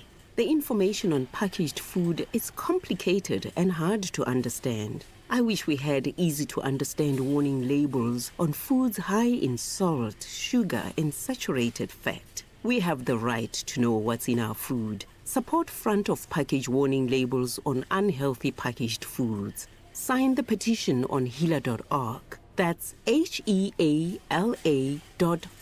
You can become a victim of a legal problem. Wrongful arrest, assault, uncontested divorce, rental disputes, maintenance matters, or labor problems. It can happen to you.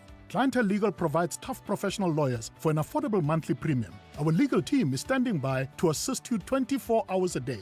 Join today. SMS Legal to 48721. That's legal to 48721. Clientele General is an authorized FSP and licensed non-life insurer. T's and C's online. Standard rates apply. You're with Clement Manyathela. 702. Let's walk the talk. 23 minutes before 11 o'clock. I'm going to come to your WhatsApps in a moment and calls on 011-883-0702. Premier, another issue that I wanted us to touch on is around your decision to appoint Mr. Dunga as the Finance MEC, because the listeners called in a lot about them. How is that going so far? And did you ever have a conversation with the mayor of Ekurhuleni? Because he had said he fired Dunga for non-performance, and then he reappears in Gauteng as a Finance MEC. Let me start there, Clement, because I, in my other capacity, I'm the provincial chair of the ANC. So all these coalition discussions, I've been deeply involved in the establishment, in the management of differences and other things. And my understanding that in Ekurhuleni it was personality clashes. It was not necessarily issues of work-related and other things. There might be some element in terms of the issue related to billing and some ICT glitches, but you had two leaders that couldn't work together. And I felt that it's something that one can handle at the level that I'm, and it has been going very well. I mean, MEC Dunga consult, we work together, we interact. But let me tell you something that South Africans that they didn't know what was going to happen if we didn't take the decision that we have taken. We passed. We tabled an adjustment budget, Madimeja, and all major political parties, because we run a minority government, so you rely on negotiations, which is another skill that you have to be patient with.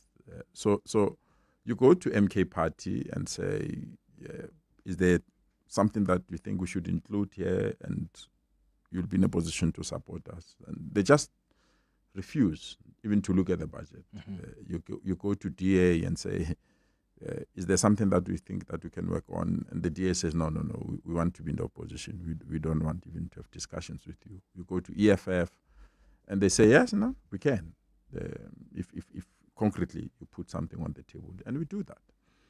The failure to pass the budget on that day, Clement, it meant that we would have a catastrophe taking place in our province. You could not pay salaries of teachers, can pay salaries of doctors, nurses, food in hospital could not be bought and other things. And there are some people want that to happen first to realize that is a catastrophe. And as a leader, you don't have to. And that is why I felt that if the EFF is willing to come on board and is willing to assist us to pass the budget, why not? End up bringing almost 11 voters, 11 people that can vote. And we've got political parties that have one seat, say Rise Mzansi. They've got one seat and we've given them an MEC.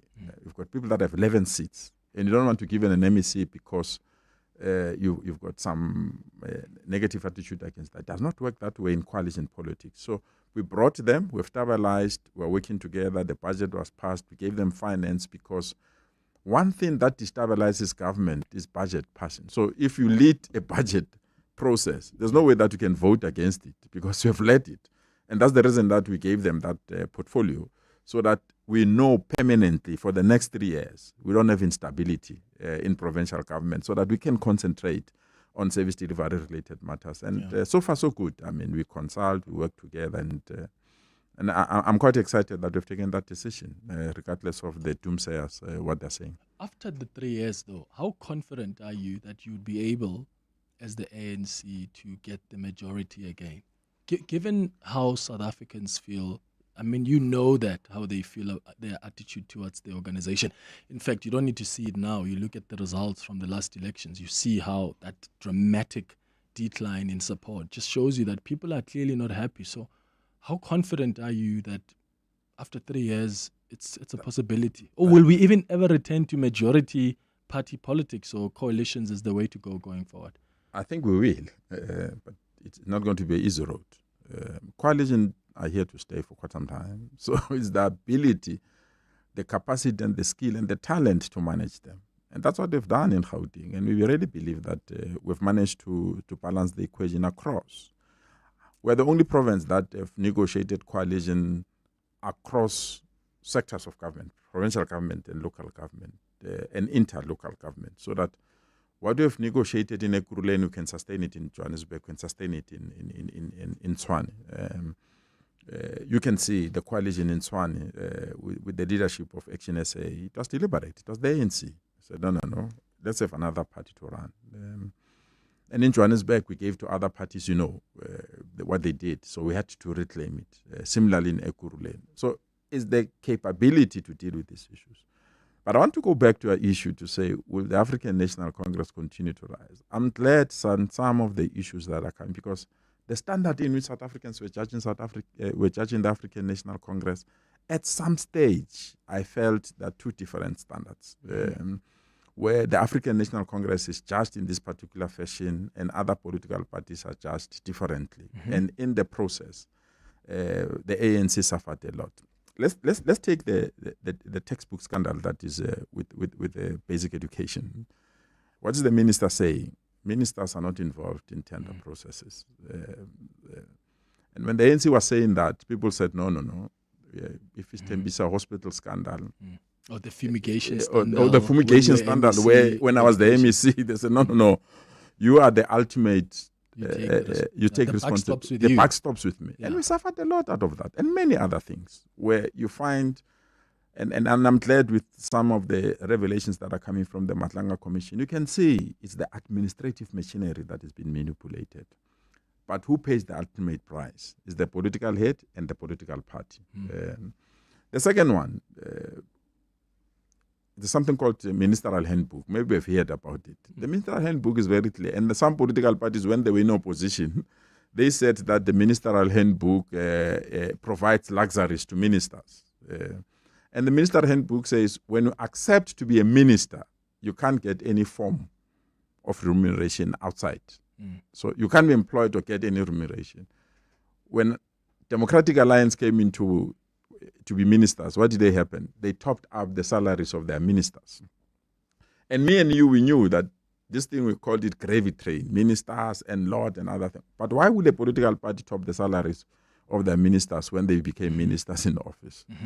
You look at the former Minister of Environment. So I can go on and on and on, that the price the African National Congress has paid on perceived corruption and the misunderstanding of the roles of those that are ministers, DGs, and ordinary people, it has harmed the brand of the African National Congress. Yeah. And this era will assist us to ensure that South Africans understand that there must be no double standards.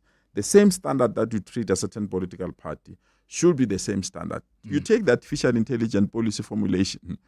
If it wasn't a minister, and I was excited when I listened to you on Minister Tolashe, you demand accountability, and that's correct.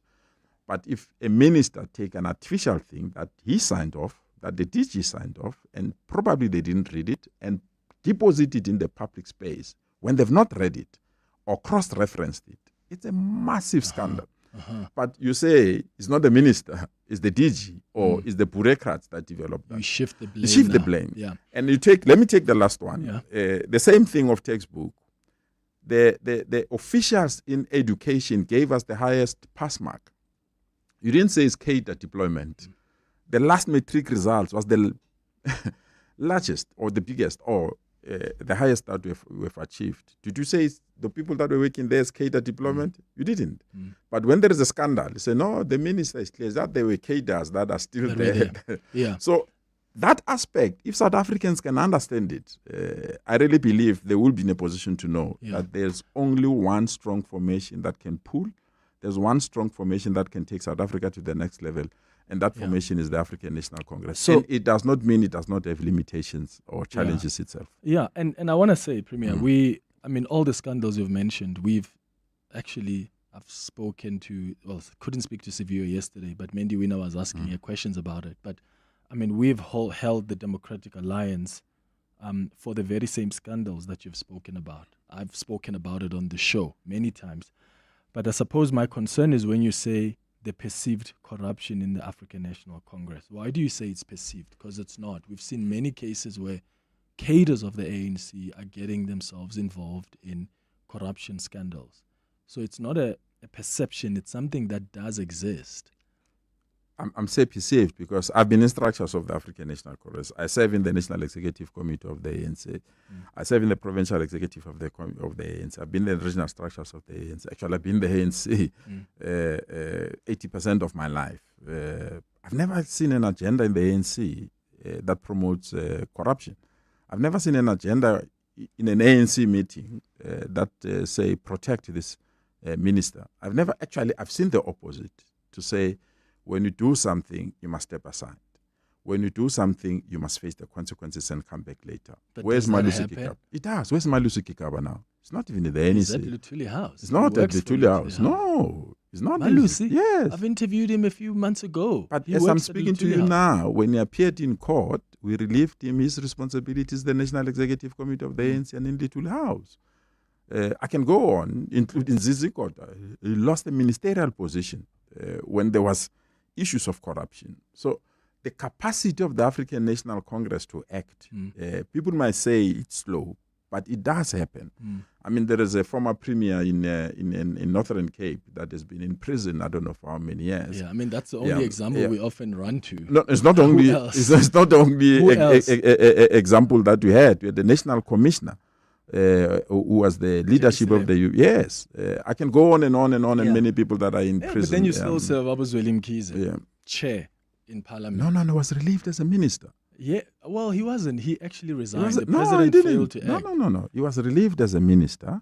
He resigned. But he was given an option by the president. Well, we don't know that. Yes. All we know is the president just decided to. But the wait fact for him is, to he didn't resign. continue to be a minister. And then That's the the ANC fact. said to him, "Come, chair a committee in Parliament." So On as the- so on the the president acts. The state president says, then leave. But the ANC says you're good enough to still be the chair of a committee in No, Parliament. you're getting it wrong, because to be a minister, you have to be deployed by the ANC. So it's both responsibilities of the African National Congress. But why can't the ANC My say you worry can't be is, chair? Clement, is that ordinary South Africans, and that's the double standard that I'm speaking about, ordinary South Africans that can do bad. There's this guy called Prince Mashili. He took 25 million in a manner that he refused. I held him accountable. No, for wait. that. No, you can, but not everyone. What did you do as the media houses? You gave him a second chance. You're interviewing him now in various platforms. You didn't say you did this, that's the end. But the same rule does not apply to those that are associated with the African National Congress. I'm giving an example of to say, indeed, Minister, you have not been found guilty. You have not been in court. There is no judgment against you. But we really believe the moral standards does not hold. Yeah. That is why we are not bringing you as a minister. But also to start be your fair, life Prince and be a Mashele's is chair. not public funding, so there's more responsibility when it's our money as taxpayers. Exactly right? my point, to say the fight against corruption, it must not have eyes. And the fight against corruption must not have ideology. If all of us say corruption is wrong, even if it's the editor of the Sunday Times, it's corruption is wrong, it must be Absolutely. condemned. Yeah. But that aspect is not utilized for the leadership of the African nation. In some instances, not always, I don't want to be general. In some instances, it's not utilized in that particular fashion, purely because, and I accept that, the standards that people are having against public representatives should be high and should be maintained. Yeah. But it should not change on the basis of which political party or which minister is affected. Yes. Because if you do that, then the fight against corruption will be will not be Yeah, defeated. Premier, the listeners will fight with us. We have to take some calls on WhatsApp. So let me take a quick ad break. When we come back, straight to your calls. Katlego, Jacob, I'll start with you after the break. The Midday Report with Mandy Wiener. The Midday Report at its heart is a current affairs show, but it really is a show about everything you need to know about and everything you didn't know you needed to know about. Our listener is sharp, plugged in, curious, has developed opinions, but is still open to learning new things. My favorite part is how witty, sharp, and funny our listener is. What we cover every day is breaking news, current affairs, politics, the courts, global developments, science, education, popular culture, sports, books, and of course, good things too. I like to think of it as a lunchbox with a little bit of everything. What I love about 702 Land is that it is full of energy. There's always something happening, a developing story to follow. But it's not parochial. The 702 family cares about what is happening in the world around them and how we plug into that. The Midday Report with Mandy Wiener, weekdays from 12 to 1 p.m. The Church of Jesus Christ of Latter-day Saints is pleased to present Brigham Young University's Living Legends Cultural Tour of Southern Africa from the 30th of April to the 14th of May. Experience this internationally acclaimed ensemble featuring powerful music and dance, celebrating global cultures. Catch the performances in Cape Town on the 30th of April at the CTICC in Johannesburg on the 1st and 2nd of May at Wits Linda Auditorium. Tickets available now on Quicket. If you think you cannot afford a lawyer, think again. Clientele Legal has made professional legal services affordable. You receive up to 745,000 rand worth of legal services per year. Our range of plans include cover for you, your spouse, children, and extended family. Plans include cover for civil, criminal, and labor-related matters. Whether it's protection orders, gender-based violence, uncontested divorce, or poor service, your Clientele Legal lawyer will be there to assist you. Our services are convenient. Simply pick up the phone and call your lawyer or send us an email and we'll get back to you. All plans include a bail benefit of up to 5,000 rand and we'll go to the police station and pay it for you. Plus, Clientele Legal offers you 24-hour telephonic legal advice. SMS Legal to 48721. That's legal to 48721. Clientele General is an authorized FSP and licensed non-life insurer. T's and C's online. Standard rates apply. You're with Clement Manyathela. 702. Let's walk the talk. 7 minutes before 11 o'clock. Let's go back to your calls now. Jacob, you are in Chawelo. What do you want to say? Good morning. Quickly, please. Yes, Mr. Panyaza, how are you? Jacob, when? Mr. Panyaza. Mr. Panyaza, we are having a challenge, a big challenge at Chawelo Station 1 and Station 2 about the taverns, Mr. Panyaza. We can't sleep. Taverns. Oh. Taverns. So the mushrooming of taverns. Yes, and you know the worst part about the music that plays there. We can't sleep. We need to put cotton wool on our ears for us, Mr. Panyaza. Can you please help us? Because the people that are coming there, they drive cars. And you can't access your gate. They park on the front of your gate. Everywhere, Mr. Panyaza. Okay. No, got it. I got it, Jacob. I'll get the Premier to respond to that. Katlego, you are in Hoodmead. What do you want to say? Okay, thank you. Monghadi Panyaza, I've got a very quick question on the following. I think when you started the discussion with Clement, you highlighted the fact that your hands are tied, you've got a certain mandate, but Treasury only allocates you a certain portion.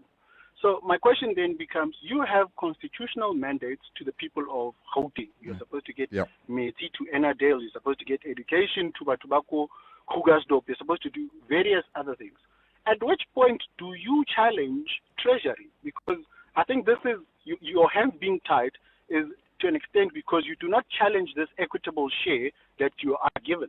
You highlighted revenue constraints, but when do you challenge Treasury? To say, honestly speaking, Hayalegana. Okay. Got you. Katlego in Woodmead, thank you. Let's take these two voice notes as well before you respond, Premier. Hi, Chairman. Thank you for having Panyaza Lesufi on. Panyaza speaks about infrastructure that has been damaged by people. Yes, we can blame the state. And I think it's important to blame the state because they are not securing the infrastructure adequately. If they were securing the infrastructure adequately, people wouldn't be able to vandalize it. So, yeah, I think he's got his story a bit mixed up. Thanks. Bye. Hi, Clement and the Premier. My name is Mike from Ivory Park. I just want to ask the Premier, what are his plans about illegal land grabs in and around Ivory Park? I'm sure he knows the place I'm talking about, Rubber Ridge. One of the pieces of land was even named after him. So the second thing is the unfinished swimming pool complex in Ivory Park. That place has been ongoing for like more than 15 years. A simple swimming pool complex. I don't know what's going on there. Can the Premier please clarify these matters, please? Thank you. Sure. Last one. Greetings, Clement and the Premier there. Clement, can you please ask the Premier to address the issue of the Gauteng traffic wardens?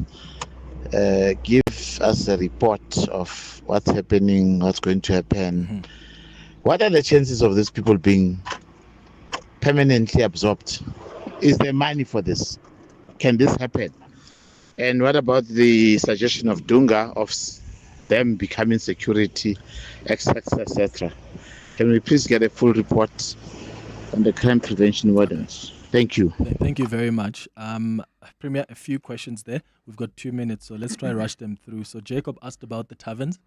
Well, I'll follow it up because every tavern have a license, and part of the license requirement is that the communities around must make an input. So if the requirements have not been fulfilled, we can just easily terminate that license. But I don't want to do that until I know what are the license requirements. So we'll ask our team to go there.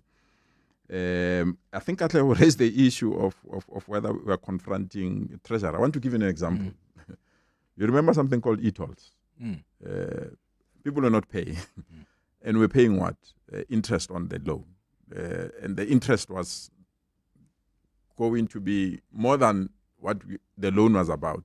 And we went to Treasury and said, Treasury, but these roads are not used by Gauteng people alone.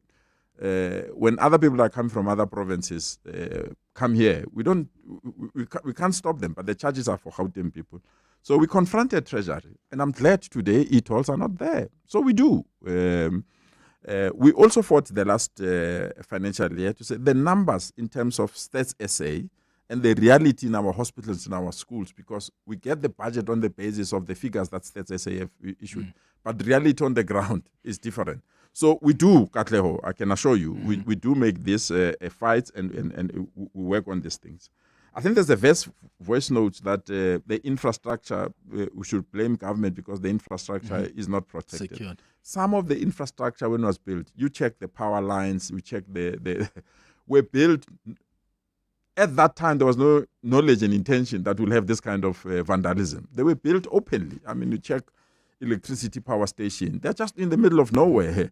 So for us to make protection of all of them, it's extremely difficult. Now that we know there are people that are hell-bent to destroy them, indeed, we are now starting to protect them, trying to find a way of protecting them. Mike raised the illegal rent grab. I indicated from the 1st of June, we are putting necessary system that we stop this. We've profiled people that are dealt. You'll see there'll be a lot of arrest of those people. Because if you arrest the kingpins that are making money out of, I was in Hammanskraal. There was one informal settlement with around 5,000 households. They say they pay 300 rand every month to this check lot. So you can imagine 5,000 times 300 every month. How much is an alternative government? So we'll deal with this particular. The wardens, indeed, will make a proper announcement. They are now regularized. They're in training. Training is done. They're in training. There are 3 areas that we're interested. We're going to use them for anti-land grabs. They're also going to be utilized for security services. They're utilized for sporting events. They're also going to be utilized to assist us to fight people that are grabbing cell phones of people in either when they go to railway station or taxi rank and other things. But we'll make an announcement after we've done. We're preparing them for major training. Our view is that in the long term, they will be absorbed within government. All right, Premier, thank you so much for popping Thanks for your time, and thanks. I know the time was not enough. But yeah, and this one, give me an extra 5 minutes. And you know the button that you need to press. Unfortunately, other engagement. But you have to run, but we'll bring you back next time. I missed to open a water reservoir so that I can be with you. Let me go and join them. Otherwise, the minister will think that I'm not grateful that they supported us to have that water reservoir. No, we appreciate you coming. Thanks for the time, and thanks for our listeners as well. I really appreciate that. When I say insurance, you say pineapple. Insurance. Pineapple. Insurance. Pineapple. Insurance. Pineapple. Pineapple FSP 48650 is underwritten by Omart Insure Limited. a licensed non-life insurer and authorized FSP. Joburg is more than just a city. It's an unmistakable rhythm that brings us all together. In celebration of this, 702 has partnered with Jozi My Jozi to unite the whole of Joburg in the 702 Jozi My Jozi Walk the Talk by Biza Bonke. On Sunday, the 26th of July, we're going on a walk through the iconic Joburg CBD, and we want you to join us and be part of something special. Entries open soon. In the meantime, stay tuned to 702 and get ready for the 702 Jozi My Jozi Walk the Talk, hosted by the City of Johannesburg. Walk with the people, for our Jozi. Babiza Bonke. More on primemediaplus.com. This is EWN. Good morning, I'm Sfiso Zulu. Acting Police Minister Firoz Kachalia says Lieutenant General Puleng Dimpane is the right person who came at the right time to serve as Acting National Commissioner.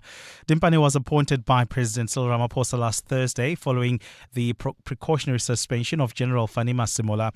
Masemola was suspended after appearing in court over irregularities in relation to a 360 million rand tender that was awarded to alleged crime cartel boss Vusmuzi Matlala's company. Kachalia addressed the Police Portfolio Committee this morning before Dimpane and the SAPS management presented their annual performance plan. I'm extremely happy that we've been able to appoint someone who's a professional, who's an independent-minded manager of the South African Police Service. She's the right person at the right time, and I hope that, sure that she's going to be able to demonstrate that in the coming months. Scores of people have gathered at Mary Fitzgerald Square in Newtown ahead of a march against illegal immigration in the Johannesburg CBD. The group, which includes members of Action SA alongside civic organisation March and March, is calling for the deportation of undocumented migrants. Traffic in some parts of the CBD is expected to be disrupted for most parts today. Mongezi Koko is there.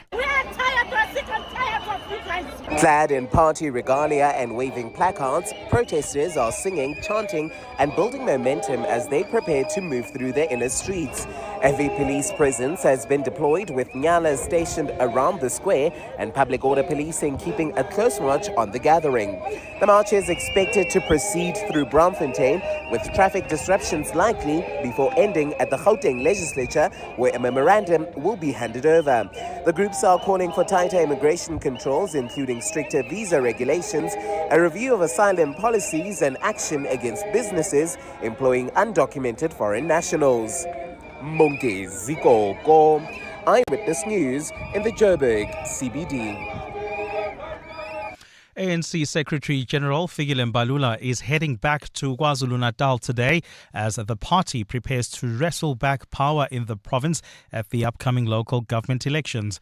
Mbalula says the visit is part of a drive to stabilize structures, improve organizational effectiveness and complete interventions to rebuild the ANC's capacity. It follows another shake-up of the party's interim provincial task team with veteran Jeff Radebe replaced as convener by the party's deputy chairperson in KZN, Mike Mabuyakhulu. Nkosikhona Malingamnisi reports. The ANC reconfigured its KZN leadership earlier this month after dissolving the Provincial Executive Committee in 2024 and installing a task team.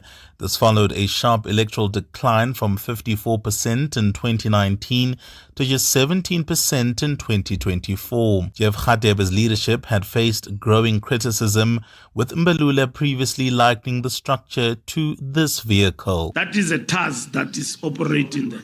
So we need to get out of that particular situation. We have not been doing well. But Mike Mabuyakhulu struck a more positive tone, describing the task comparison as a symbol of reliability and accessibility among ordinary people. Mbalula is expected to announce a streamlined provincial task team and new regional structures during his visit to the province today. Sikhona Malingamnisi, Eyewitness News. And Spanish Prime Minister Pedro Sanchez's former right-hand man takes the stand as a key suspect in a corruption trial that has cast doubts on the socialist-led government's future. The trial of Jose Luis Abalos is just one of several investigations into alleged corruption by Sanchez's family and ex-political allies that have rocked and already fragile minority coalition.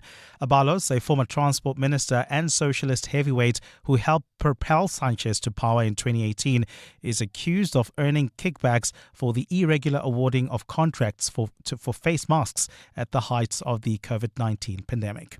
Gold is trading at $4,571.63 an ounce. The rand is at 16.56 to the dollar, 22.37 to the pound, 19.39 to the euro. Brent crude oil is at $112.24 a barrel. And in the traffic, we've got delays on the N3 North in Alexandra between Vincent Magwenya Road and Marlborough Drive. That's due to an accident. There's also queuing traffic on the N3 North approaching the Geldnes interchange, and that's due to roadworks. A partly cloudy day in store for Gauteng with isolated showers and thunder showers expected. The temperatures will peak at highs between 22 and 23 degrees. The top story in EWN this hour. Acting Police Minister Firoz Kachalia says Lieutenant General Buleng Dimpane is the right person who came at the right time to serve as Acting National Commissioner. EWN, in touch, in tune, and independent. For the latest, visit ewn.co.za or download the EWN app. You're with Clement Manyathela on 702. Let's Walk the Talk, streaming on the Prime Media Plus app. DSTV channel 856, 92.7 and 106 FM.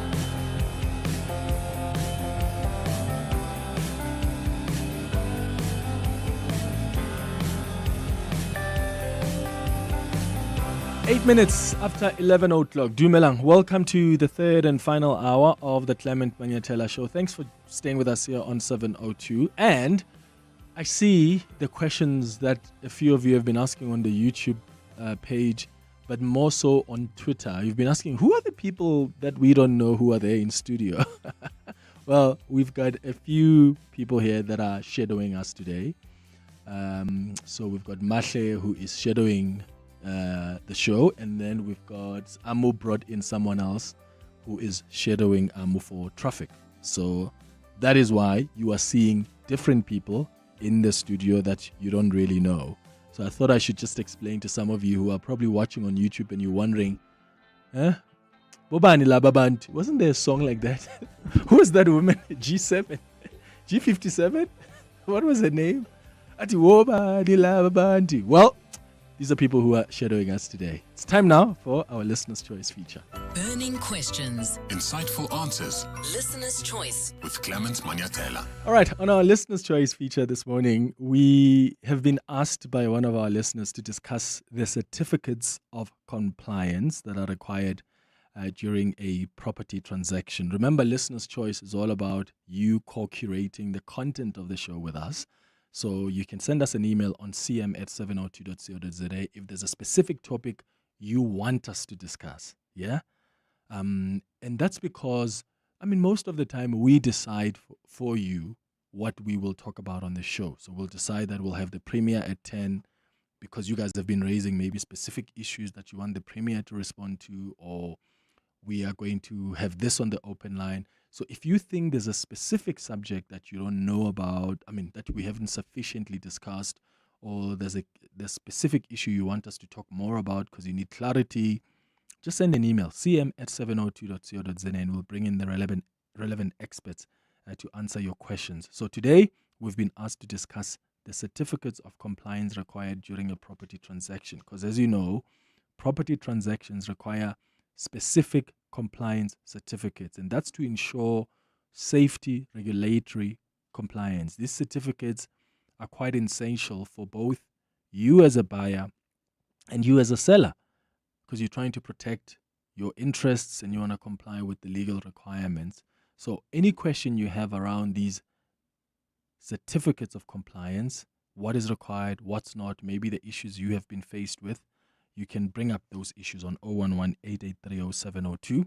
WhatsApp's 0727021702. Karine McKinnon is the National Head of Sales at OOBA Home Loans, joining us now on the line. Karine, thank you so much for making time. Good morning. Good morning, Clement. How are you? I'm all right. Is it double O or is it? It's Uber. Oh, Uber just Home Loans. Uber Home Loans, like that. All right. Thank you so much for that, Karine. Let's just start with the purpose of these certificates of compliance under the Occupational Health and Safety Act. Why are they so important in property transactions? So each certificate of compliance has a different purpose. So there are 5 that are sort of the more well-known, but each one is required that the seller needs to obtain before they're able to sell the property. And even if you're not a seller and you have own home ownership or you have a tenant in a property, you should still have these certificates from a safety and security perspective for your properties. Oh, okay. And how long is like each of them valid for? Because there's a few of them, right? Can we maybe first start with what actually are they and how long are they valid for? Is it something you need to renew after a specific period? How does it work? You do. So let's talk about the electrical certificate of compliance, which is valid for 2 years. So this is a regulation that requires every homeowner to have a valid electrical certificate of compliance with an approved test report.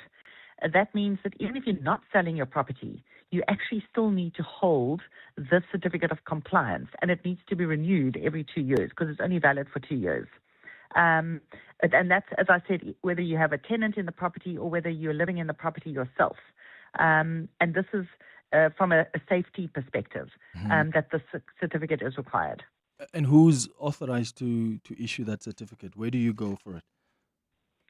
So this is somebody who is registered that can actually provide you with the electrical certificate. And generally, this would range in the cost of about R1,000 upwards, but it has to be somebody that is registered in order to issue the. And so, sorry, Karine, are you there? Yes, I'm here. Okay, perfect. What about then when it comes to plumbing, like water installations? What certificates is required in this case, and what does it confirm about a property? So this is only required in the city of Cape Town.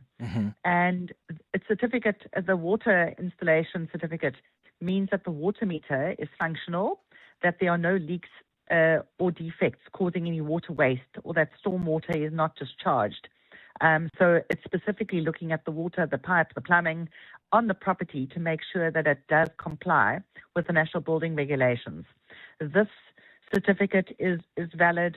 It's a once-off that gets done, but it's only applicable to the Western Cape.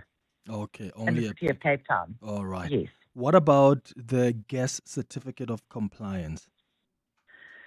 So a gas is critical to have the certificate. It is valid for 5 years, so like a longer period. But, you know, if you have a gas leak on the property or the gas has been installed incorrectly, this could pose a serious health risk and could even result in potential explosions on the property. So this is something that is mandatory where there is any gas, liquid gas being used on the property, then you have to get the inspection authority to comply and to give you the certificate with the completion of the gas installation. Who is responsible for obtaining and paying for these compliance certificates? And what should the buyer ensure before the property transfer?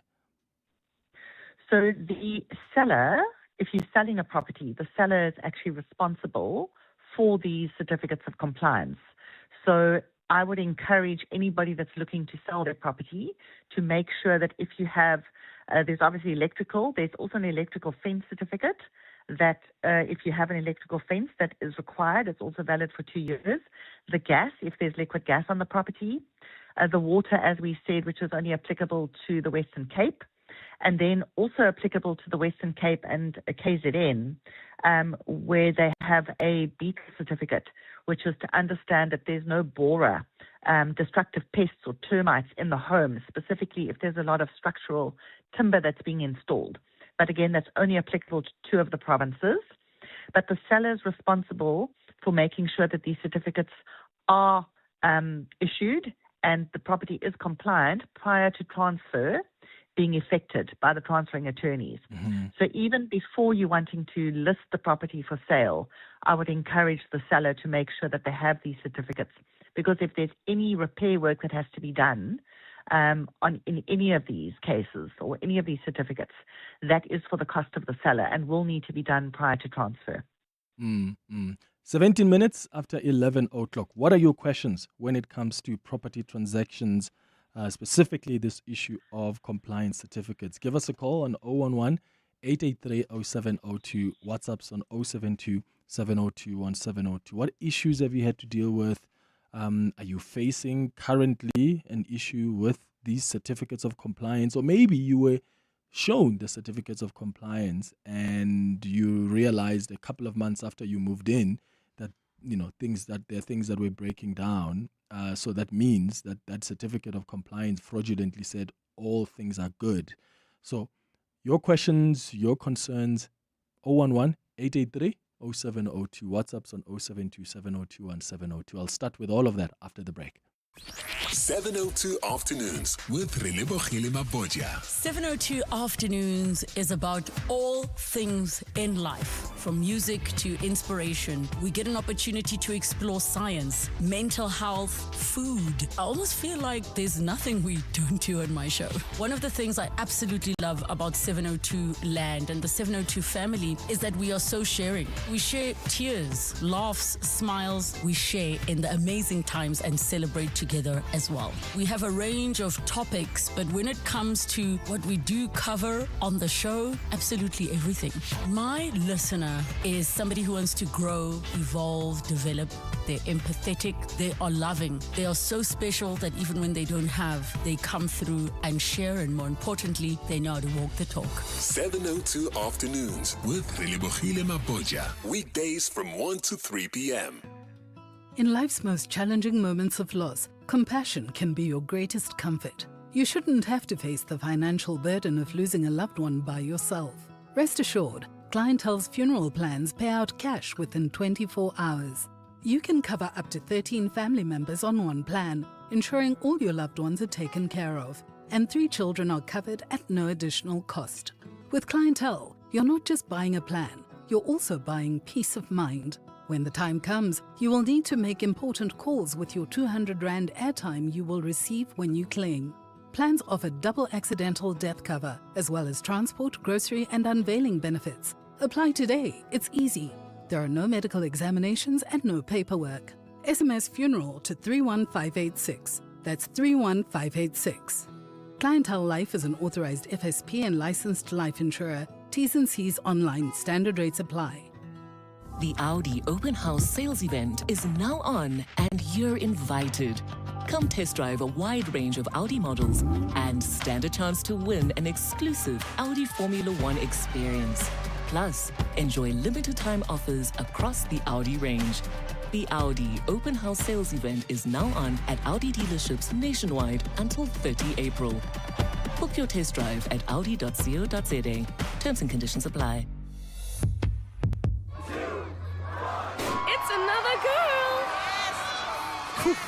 Families multiply, fees shouldn't. With Ultimate Banking, you get support for every chapter. Get discounted banking for your spouse and give each of your children a head start with a Mega U account. Because as your family grows, your banking should keep up. Apply online. Your story matters. ABSA. Terms and conditions apply. ABSA is an authorized financial services provider. Burning questions. Insightful answers. Listener's choice. With Clement Manyathela. 21 minutes after 11 o'clock. I'm taking your questions now and your inputs on this conversation we're having about the certificates of compliance that are required during a property transaction. That's what we're discussing on the show this morning, because when you're transferring a property, there's a long list of certificates you need to acquire. and present to the buyer. This is not only to keep the seller safe, but also to keep the buyer informed. These are the certificates of compliance that prove that the home is in working order, right? The seller is actually obligated to have these certificates in possession before the transfer of property can go ahead, as you've heard from my guest, Karine. And these certificates can only be issued by registered professionals following an inspection. But sometimes an inspection happens, certificates are provided, and then the buyer moves in. 3 months later, boom, there are issues that come up, even though there was an official inspection that cleared the air and said everything is fine. So whether you're selling or buying a home, these certificates are quite vital in ensuring the safety and operation of the property. That's why I want to know what kind of issues you have been faced with. But also, if you've got some questions, some clarity that you need, feel free to ask Karine, who is my guest this morning, that question. Let's start with your WhatsApps on 072 702 1702. Hi, I'm in a process of acquiring a farm, and I just wanted to check what are some of those compliance documents that I should be asking the agent to provide. Considering the number of compliance requirements that I, as a buyer, might not be even aware of. This is Johannes from Korokasto. Cheers, bye. Thank you very much, Johannes. Karine, is the compliance different when it's a farm? No, these, if there's a property on the farm and it's going to be used for residential purposes, then, and depending on the zoning, then these certificates would be required. So there would be no difference in terms of if there's an electrical fence, gas, water, beetle. The one thing I wanted to also just mention, Clement, was that on the electrical certificate, if any work has been done from a solar or an inverter perspective, after the initial certificate was issued, that would have to be updated. And you need to then get a supplementary certificate for any inverters that have been installed or any solar that's been input. So on a farm, you could potentially have some solar power, but that's being used. So that would also be something to consider. Oh, got you. And then Titus is asking, at what time, number of months will a home buyer or property buyer lose legal rights to sue against the certificates of compliance? This is because some problems might be existing at the time of the patches, but was not disclosed, but the problem surfaced after months and months when the deal was concluded. But the certificates of compliance fraudulently said that all is good. So at what point, Karine, then can you sue and mention that the certificate of compliance said all is good, but look at the challenges I'm facing with this property a couple of months after I've moved in? I think my advice to the purchaser would be is that prior to taking transfer, you need to make sure that the certificate is valid. Make sure that whoever has issued the certificate is registered. They're a registered professional and that they've done the physical inspection. Whether there would be recourse afterwards, if that has been issued and it has been fraudulent, that you would have to take up with the transferring attorneys. And the attorneys, that would become a legal battle. Okay. If it was fraudulently issued. But if they're a registered professional, we would assume that they've done the correct inspections. Got you. And then Itumeleng is asking, hi Clement, one of the most important structures in the building that is overlooked is the drainage system. I think a certificate for this must be put in place. You will find drainage pipes running under the building and it becomes costly to fix and replace.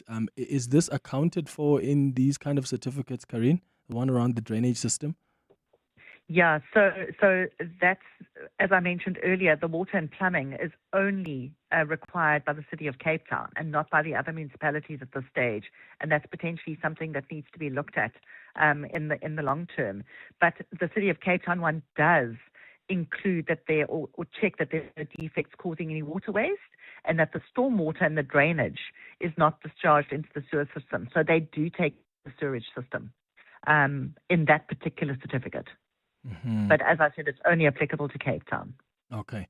And then another person says, hello, Clement. I had a house in the Alberton area just under 2 years ago. With regards to the electrical, I was told that the guarantee only for 1 year. So that was the guarantee. Afterward, it's my responsibility.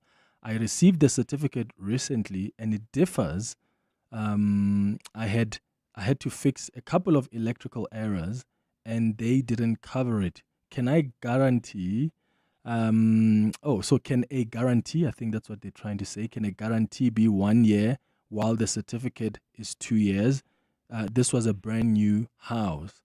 So just to repeat, Karine, this is someone who bought a house in the Alberton area, and they're now saying that when it comes to the electrical certificate of compliance, he was told that the guarantee is only for 1 year. And after that, it's his responsibility. But when he received the certificate recently, it differs because that certificate says 2 years. And this is a brand new house.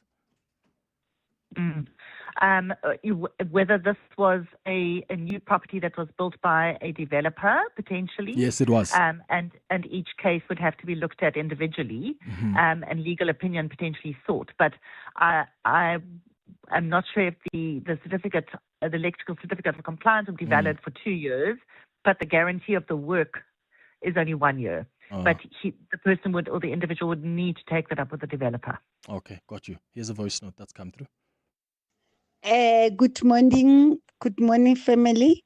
I just want to know, why can those certificates be requested up front before you even start signing the OTPs and all of those? So you have the certificates up front, then you know that you are not going to waste your time on purchasing something which is not compliant. Why can they be requested up front before the deal starts getting, formalized? All right, thank you. Karine? So as I mentioned earlier, the ideal time to secure them is upon signing the offer to purchase. So we recommend to the sellers to get these certificates in order before they even list the property. That is something that we would recommend, because if there is any issue and you cannot get the certificate prior to transfer, it will delay the transfer for both the seller and the buyer. So we do recommend that as a purchaser, you should be asking for them. And as a seller, if you're looking to list, you should actually get them prior to listing the property. The other thing here, Clement, is that it's not part of the compliance in terms of certificates. But the other thing is if buyers are looking to the property to make sure that all the building plans are in order. Because if a property's had any renovations, then they would need to understand that those renovations and the plans have been passed by council. So there are lots of things to consider when you're looking to purchase a property or you're looking to sell a property. Got you. Hello, Clement. I was a first-time buyer of an apartment, so I didn't know. I didn't have much information. However, after moving into the apartment, the agents told me that the building is meeting all the requirements. All the certificates were issued, but when I got there, the tap was not working. Electricity was an issue. But then the transferring attorney, they gave me the certificate. Now my question is, whose responsibility is it? Is it the agent or my responsibility? Because now I'm fighting with the agent to sort out the mess. He said, no, now he's done. He got his money. So whose responsibility is it? Is it mine or the agent's one? Thank you, DK, Pretoria. Thank you, DK. Karine? So the seller and the buyer would need to make sure that they have done all of their checks. The transferring attorneys obviously also need to ensure that all the certificates are issued before they can proceed with the transfer. In this particular case, I would suggest the purchaser get in contact with the attorneys. I'm not really sure whether the real estate agents would be able to resolve this particular matter. The alternative is, if there is any issues and it's an apartment, potentially the corporate, the managing agents in terms of the body corporate might be able to assist with, because in any sexual title complex or an apartment, then you would belong to a body corporate. It wouldn't be an individual insurance because it might be an insurance claim. Okay. Corinne McKinnon, National Head of Sales at Uber Home Loans. Thank you so much for joining us. It's 11:31. Let's get the latest in Eyewitness News headlines. Good morning. Thanks, Clement. Good morning. Gauteng Premier Panyaza Lesufi is calling on South Africans to actively participate in processes to strengthen legislation on illegal immigration. Lesufi says he shares public frustration over the issue, but insists the responsibility to address it lies largely with national government. It follows several protests across the country, some of which have turned violent over the influx of undocumented foreign nationals. Scores of people have gathered at Mary Fitzgerald Square in Newtown, Johannesburg, ahead of a march against illegal immigration in the Johannesburg CBD. The group, which includes members of Action SA along with civic organisation March and March, is calling for the deportation of undocumented migrants. Traffic in some parts of the Joburg CBD is expected to be disrupted as a result. While Acting Police Minister Feroz Kachalia says Buleng Dimpane is the right person who came at the right time to serve as Acting National Commissioner. Dimpane was appointed by the President last week following the precautionary suspension of Fani Masemola. Masemola was suspended after appearing in court over irregularities in relation to the 360 million rand tender awarded to alleged crime cartel boss Vusimuzi Matlala's company. Well, those are the headlines. This EWN and more at midday or as it happens. EWN Traffic. Travelling on the N3 North, we've got delays between the Airlines Interchange and Van Buren Road. There's also queuing traffic on the M1 North between the Crown Interchange and the double-decker section. While travelling in Devlin, we've got roadworks along the Golden Highway causing delays between Union Avenue and East Street. Please be on the lookout there. There's also queuing traffic in Alexandra due to an accident right near Marlborough Drive. Delays coming out of Vincent Magwenya Road. There's also queuing traffic on the N3 South coming out of Marlborough Drive. In four ways, we've got an accident reported on the N1 North. It happened right after Winnie Mandela Drive. It is causing delays. Please be on the lookout there and be patient as you approach Winnie Mandela Drive. More updates at the top of the hour with Khomotso Munyai. Stay tuned. There's more EWN on air, online, and on the EWN app. The Sharing Space On the Clement Manyathela Show. 7:02. 25 minutes before 12 o'clock, we start with our sharing space now. This is an opportunity where we share our stories, and it could be stories about stuff that happened when you were on holiday or what happened over the weekend, what happened at work, anything you think you want to share with us as the 702 family. Send us an email on cm@702.co.za. I've got an email here that we've received from a listener. Is this anonymous? Because I'm seeing the name here, so I can say the name. Okay. So I'll read the email, and we got it from someone by the name of Pete. And I'm going to read it for you, and then at the end, I want to know if you understand where Pete is coming from. Yeah. So do you understand where he's coming from, or do you think he's being wild? So here's Pete's story. Good day, Clement and the team. I would like to share something that happened this past weekend and get advice from you and your listeners. It was my birthday on Thursday, and on Sunday, my sister kindly hosted a small lunch for me at home. It wasn't a big event, just a few friends and cousins. She brought drinks, she bought food, and really made an effort to make the day special. The problem is what happened afterwards.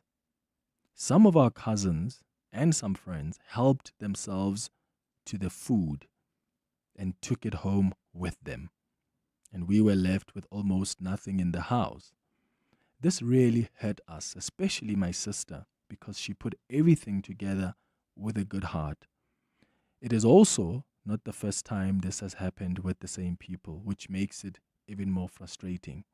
So now we're asking ourselves, is it acceptable for guests, whether it's family or friends, to take food home without being offered? How do you address this kind of behavior without causing conflict in the family? And is it wrong for us to consider no longer inviting these family members because it feels like they're taking advantage of us?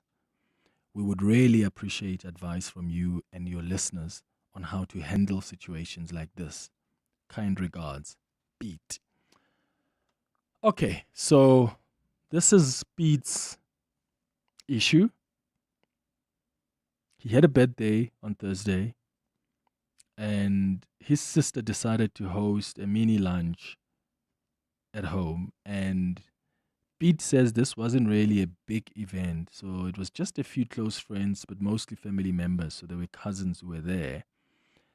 The issue that Pete has is that when these guests who were invited to this smallanyana braai and smallanyana party or small lunch, when they were leaving, they took food with them without being offered. So nobody said, hey, would you like to take some cakes or some meat or some chakalaka? They decided to just like grab the food and take it home with. So Pete is asking, number one, is it acceptable for guests to do that, to take food home without being offered? What do you think? I went to a lunch, a late lunch on Sunday, and I asked for skaftin when I left. So it's not something that I did myself. I just asked, oh, the soup was so good. Can I have that in a skaftin and take it home? And also, because it's family, people I was with, I could do that. So why can't we then ask like that? Or do you think that if you've invited people to come to your house for a braai, for a lunch, they are entitled to that food? I mean, you organize that food for them, right? So if they're leaving and they want a few biscuits or they want some chakalaka or they want to take a few drinks home with them, then they can do so. What do you think is the acceptable standard here? I'm saying I do think it would be wild. It would be weird for you to just start picking stuff and putting stuff in your skaftin without asking me as the host. So I do think that Pete's family was wrong in that they just started organizing the food for themselves and taking it with them without asking the hosts, hey, can we have some cakes? Can we have some of this leftover alcohol? Can we have some of this leftover chakalaka? Whatever the case is. And that, for me, Pete, would be the first thing is I absolutely agree with you there. I get why you would feel that way because they were supposed to ask first. The second question Pete is asking is, how do you address this kind of behavior without causing conflict? Well, Pete, I think you sit down with your cousins. And in fact, if you don't want to sit down, just write an email and Sisisi Tolashe. Or do a message if you guys have a group and say, hey guys, we're really unsettled by your behavior on Sunday. We really think you should have asked instead of just getting stuff yourself without even asking the hosts. So I think talk to them first, because I do think, which then answers your third question.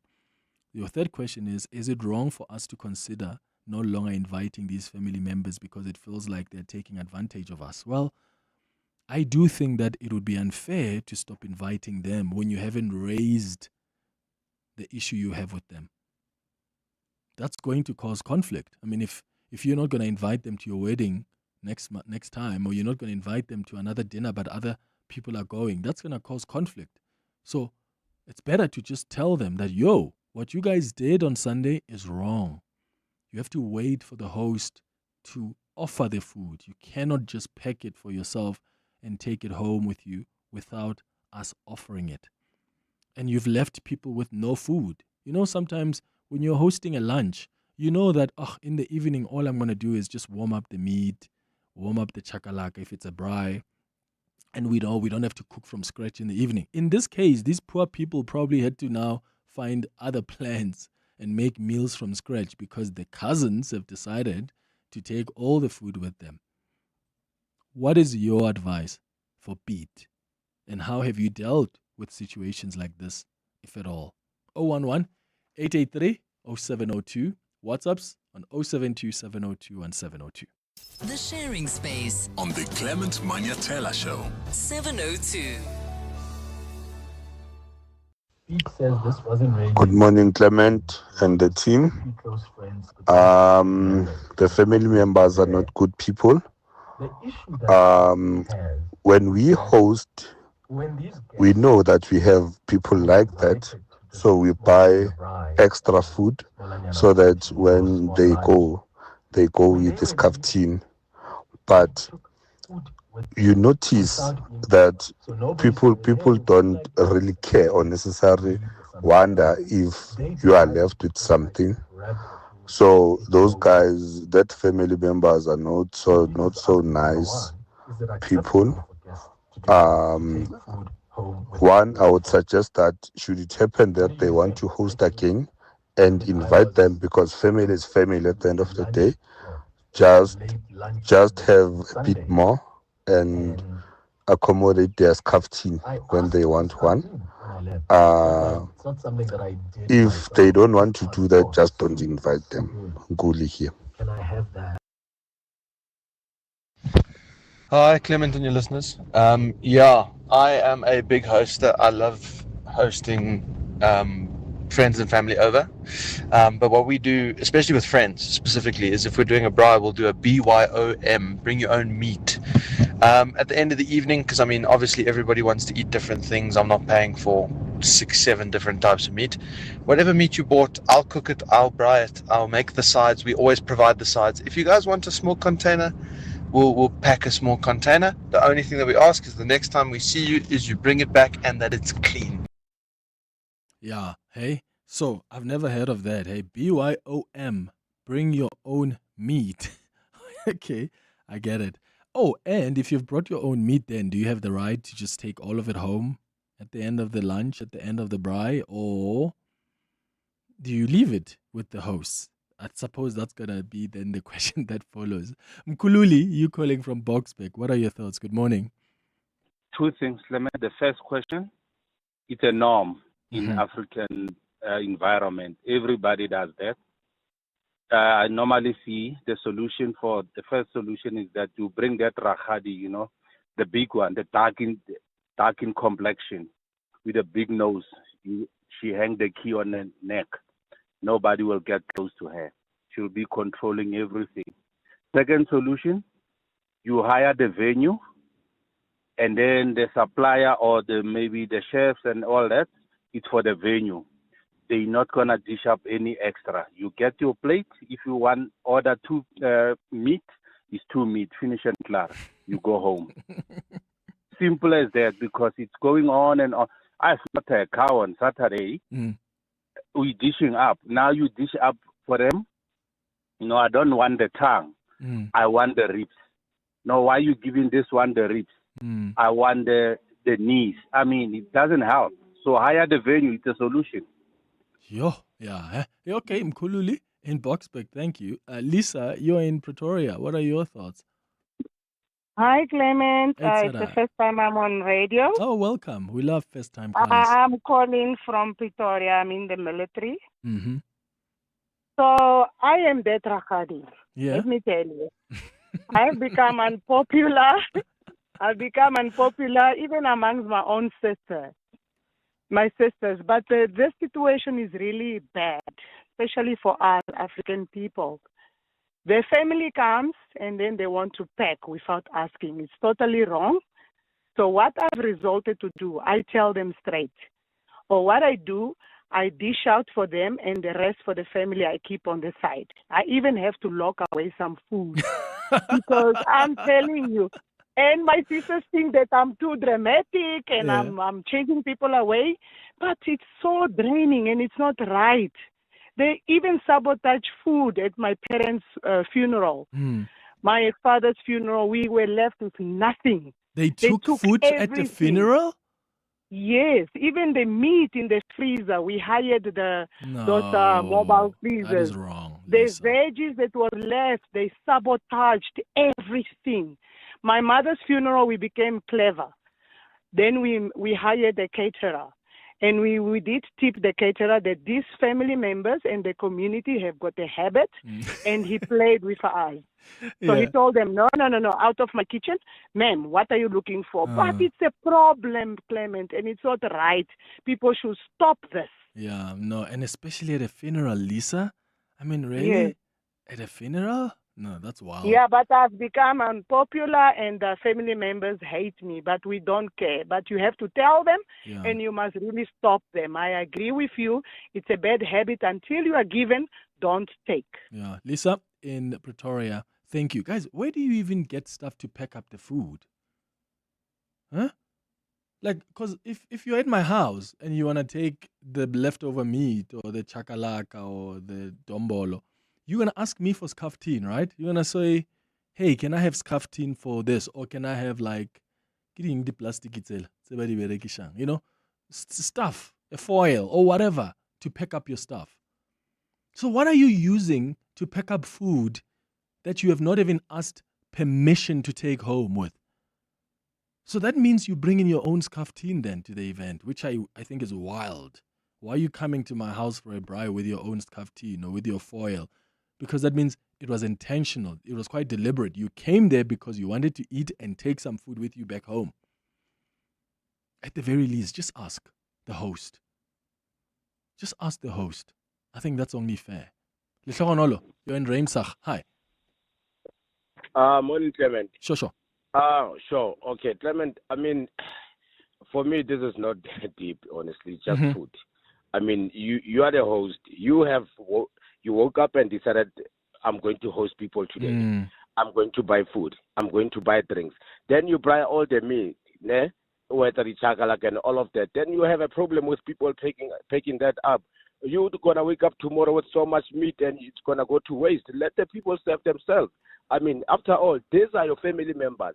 You know, maybe here the reason for them not asking for permission, this is home. You know, I came to my cousin's party. This is home. So it's not an entitlement. But even with my mom, I was home a week ago and my mom had cooked stuff and I wanted to take some with me. I didn't just take out scaftini. I asked, hey, can I take some of this? Yeah, no, sure, that's okay. You know, there's people like that, like you, who would definitely ask for permission. You know, but there's people who get too comfortable, and I mean, you let people be because now you're gonna want to cause unnecessary conflict between family members only for the meat that you prepared. I mean, really, it's not that deep, guys. Let the people eat. Let the people eat. Come on. Or don't host people. Next time, don't host people then. Yeah. Okay. Isagonolo says, let the people eat. Hey? That's it. It's not that deep, he says. What do you think? More of your calls and WhatsApps after the break. The Money Show with Stephen Grootes on 702.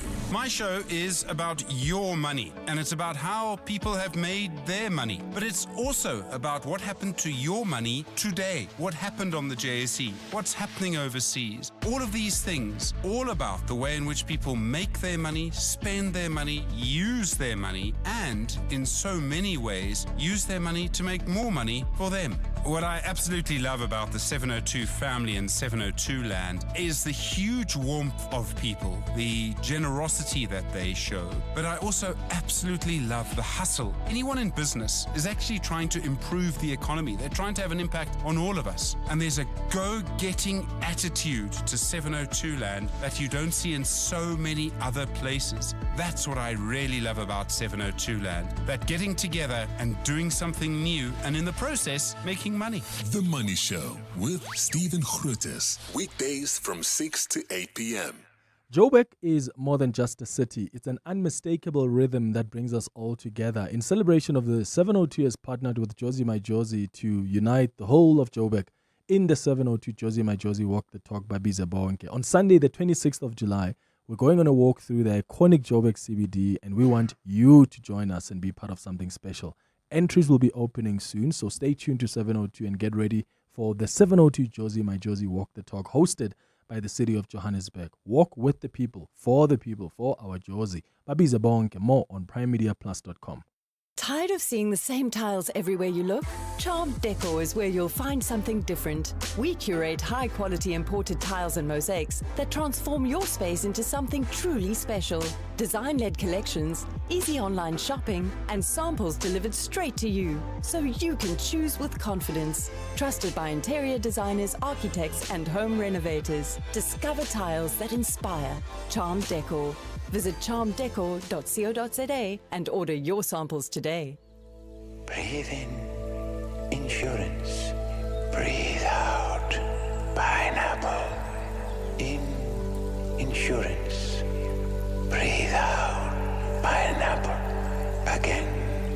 In, insurance. Out, pineapple. Again and again.